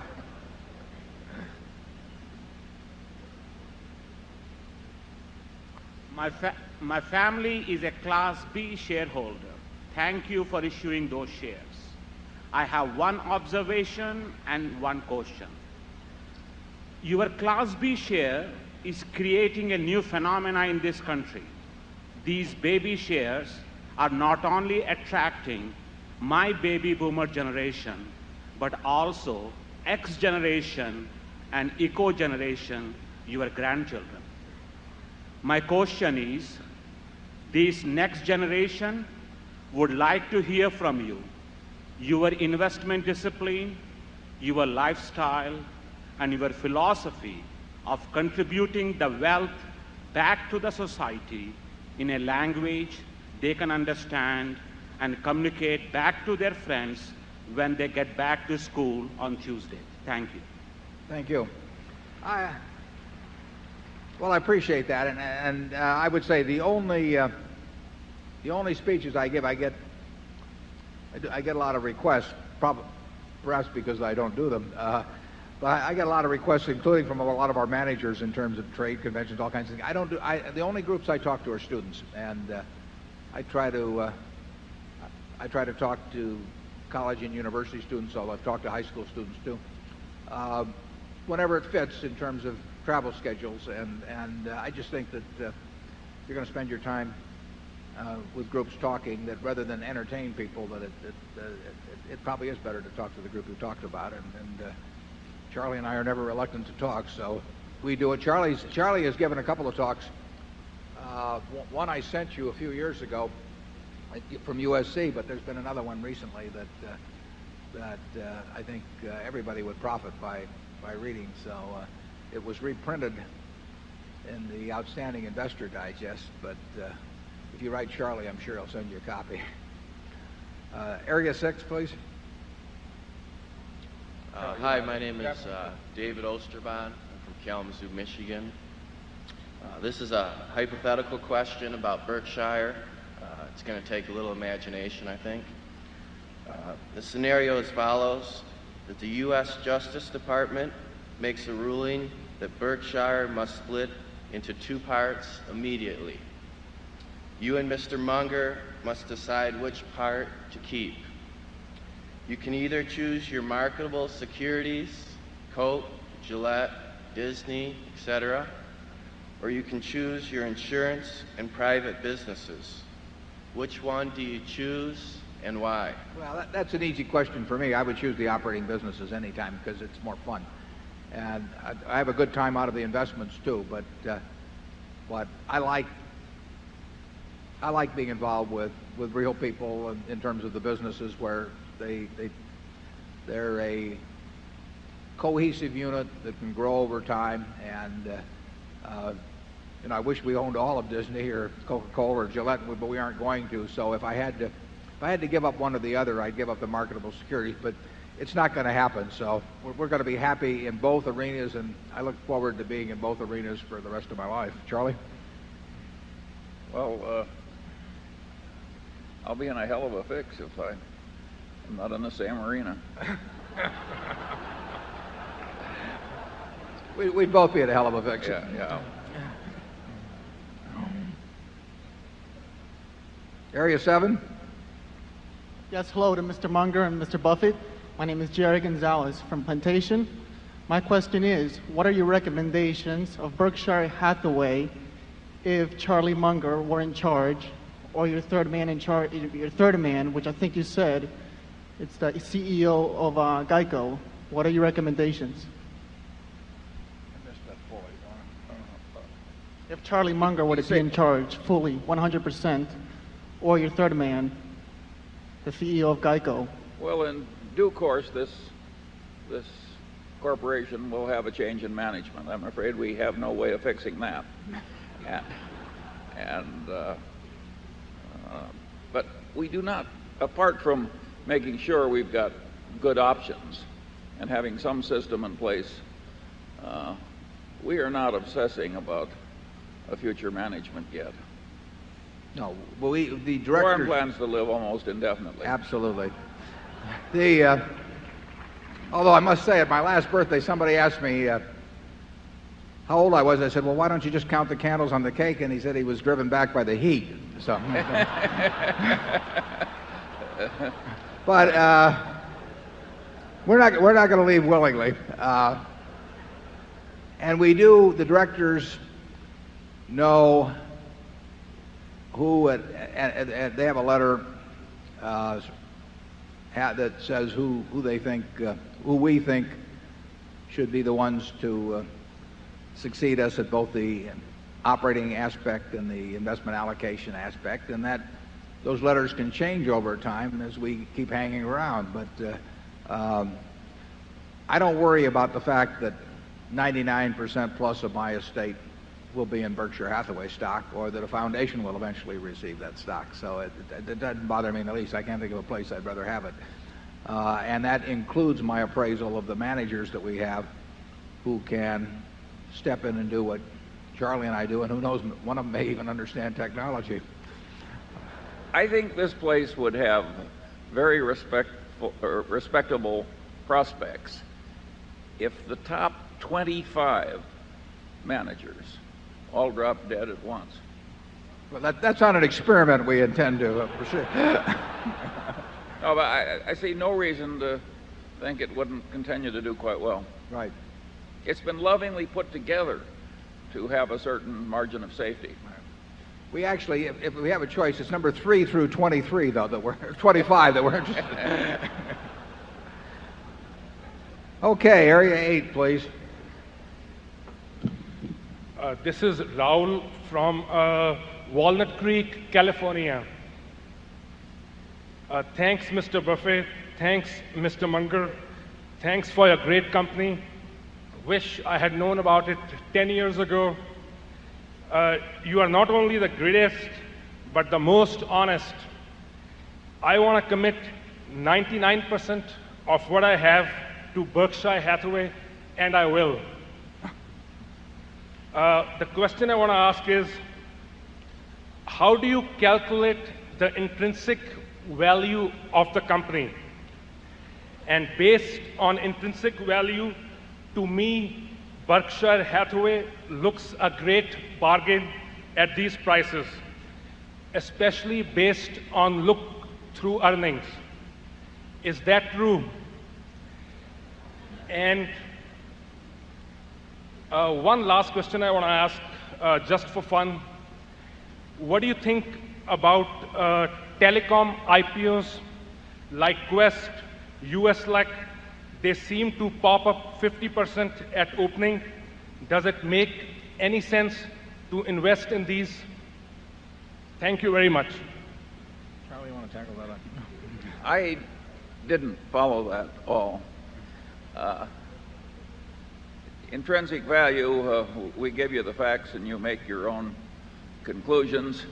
I like the fact that you think we're honest, but you know, if you people keep bidding up the price of our stock, honesty will only do so much for you in the future.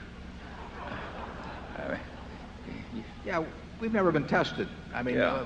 we're very lucky. We've never had, we've never had anything that we needed really that we haven't had. And who knows what the situation would be if your family was starving or something. So our intention is to continue in a position where we'll never be tested too, I might add. The intrinsic value question, I mean, by definition, intrinsic value is the present value of the stream of cash that's going to be generated by any financial asset between now and doomsday. And that's easy to say and impossible to figure, but it's the kind of thing that we're looking at when we look at a Coca-Cola, where we think it's much easier to evaluate the stream of cash that comes in the future than it is in a company such as Intel, marvelous as it may be. It's easier for us. It may not. Andy Grove may be better at figuring out Intel than Coke.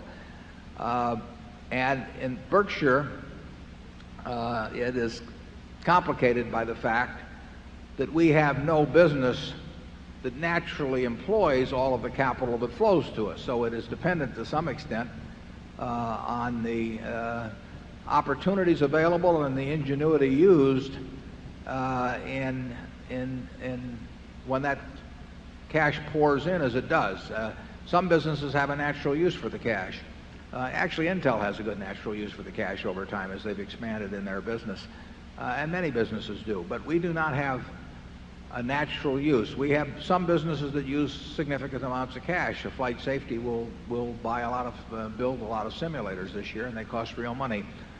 But in relation to the resources available, we have to come up with new uses, new ways to use cash, and that makes for a more difficult valuation job than if you've got, well, the classic case used to be a water or electric utility where the cash could be deployed and the return was more or less guaranteed within a narrow range. And it was very easy to make calculations then as to the expectable returns in the future. But that's not the case at Berkshire. We've got very good businesses, and both directly and partially owned, and those businesses are going to do well for a long, long time. But we do have new cash coming in all the time, and sometimes we have good ideas for that cash, and sometimes we don't, and that does make your job more difficult in terms of computing intrinsic value. We'll have, we're going to break after the next question. At that time, we break whenever Charlie and I run out of candy up here, actually. We're going to let everybody that you can get something to eat if you want to stick around, and we will be here till 3:30 when we reconvene at 12:30.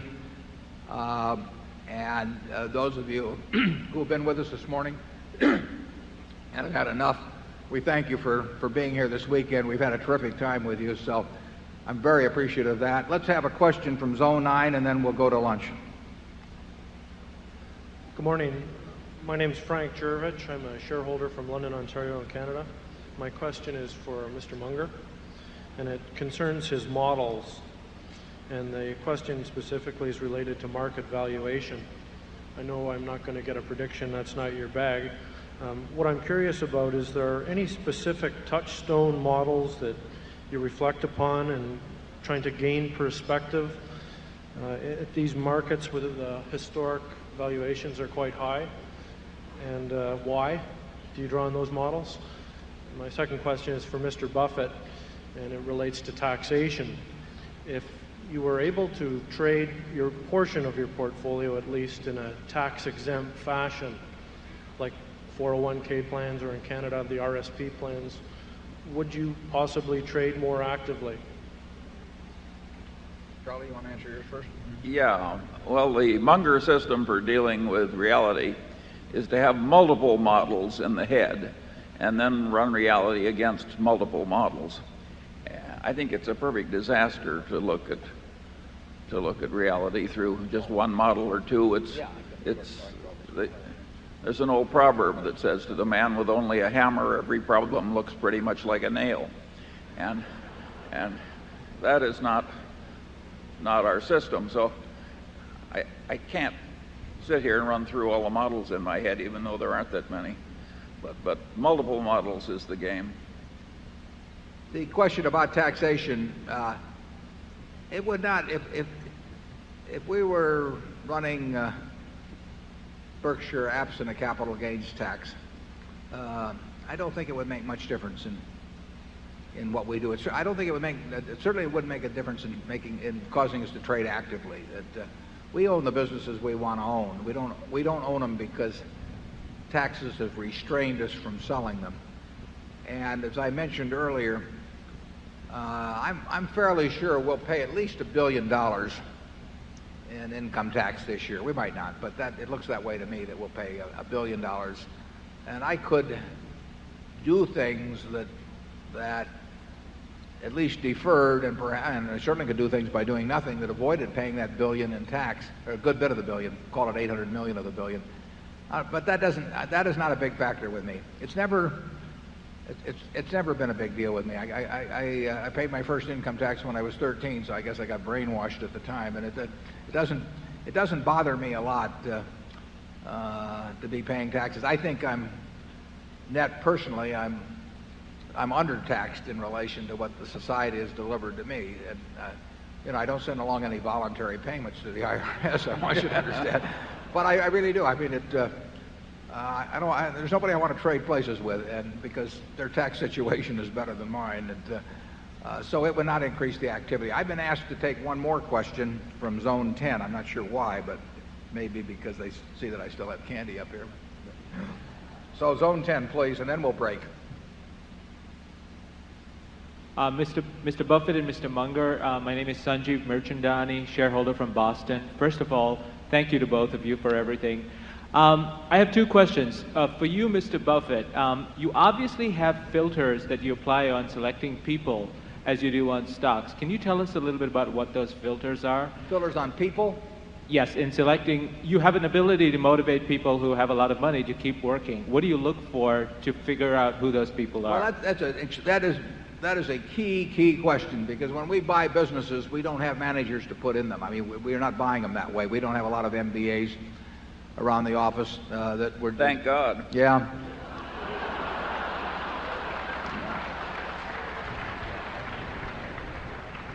That I have not promised that they're going to have all kinds of opportunities. So, as a practical matter, we need management with the businesses that we buy. And 3 times out of 4 or thereabouts, the manager is the owner and is receiving tens of millions, maybe hundreds of millions of dollars. So they don't have to work. And we have to decide in that time when we meet them whether they love the business or love money. And we're not making a moral judgment. Charlie may, but I'm not making a moral judgment about whether it's better to love the business or love money, but it's very important for me to know which of the two is the primary motivator with them. And we have had extremely good luck in identifying people who love their business. And so all we have to do is avoid anything that that on our part that diminishes that love of the business or makes other conditions so intolerable that they overcome that love of the business. And we have a number of people working for us that have no financial need to work at all. And they probably outwork 95% or more of the people in the world, and they do it because they love smacking the ball. And we virtually had no mistakes in that respect. And we have identified a number of people, Charlie and I have, in terms of proposals to us, where we felt that they liked the money better than the business. They were kind of tired of the business, and they might promise us that they would continue on and they would do it in good faith, but something would happen 6 months later or a year later, and they'd say to themselves, why am I doing this, for Berkshire Hathaway when I could be doing whatever else they want to do? I can't tell you exactly what filter it is that we put them through mentally, but I can tell you that if you've been around a while, I think you can have a pretty high batting average in coming to those conclusions, as you can about other aspects of human behavior. I'm not saying you can take 100 people and take a look at them and analyze their personalities or anything of the sort, but I think when you see the extreme cases, the ones that are going to cause you nothing but trouble or the ones that are going to bring you nothing but joy, I think you can identify those pretty well. Charlie? Well, yeah, I think it's pretty simple. You've got integrity, intelligence and experience and dedication. And that's what human enterprises need to run well. And we've been very lucky in getting this marvelous group of associates to work with all these years.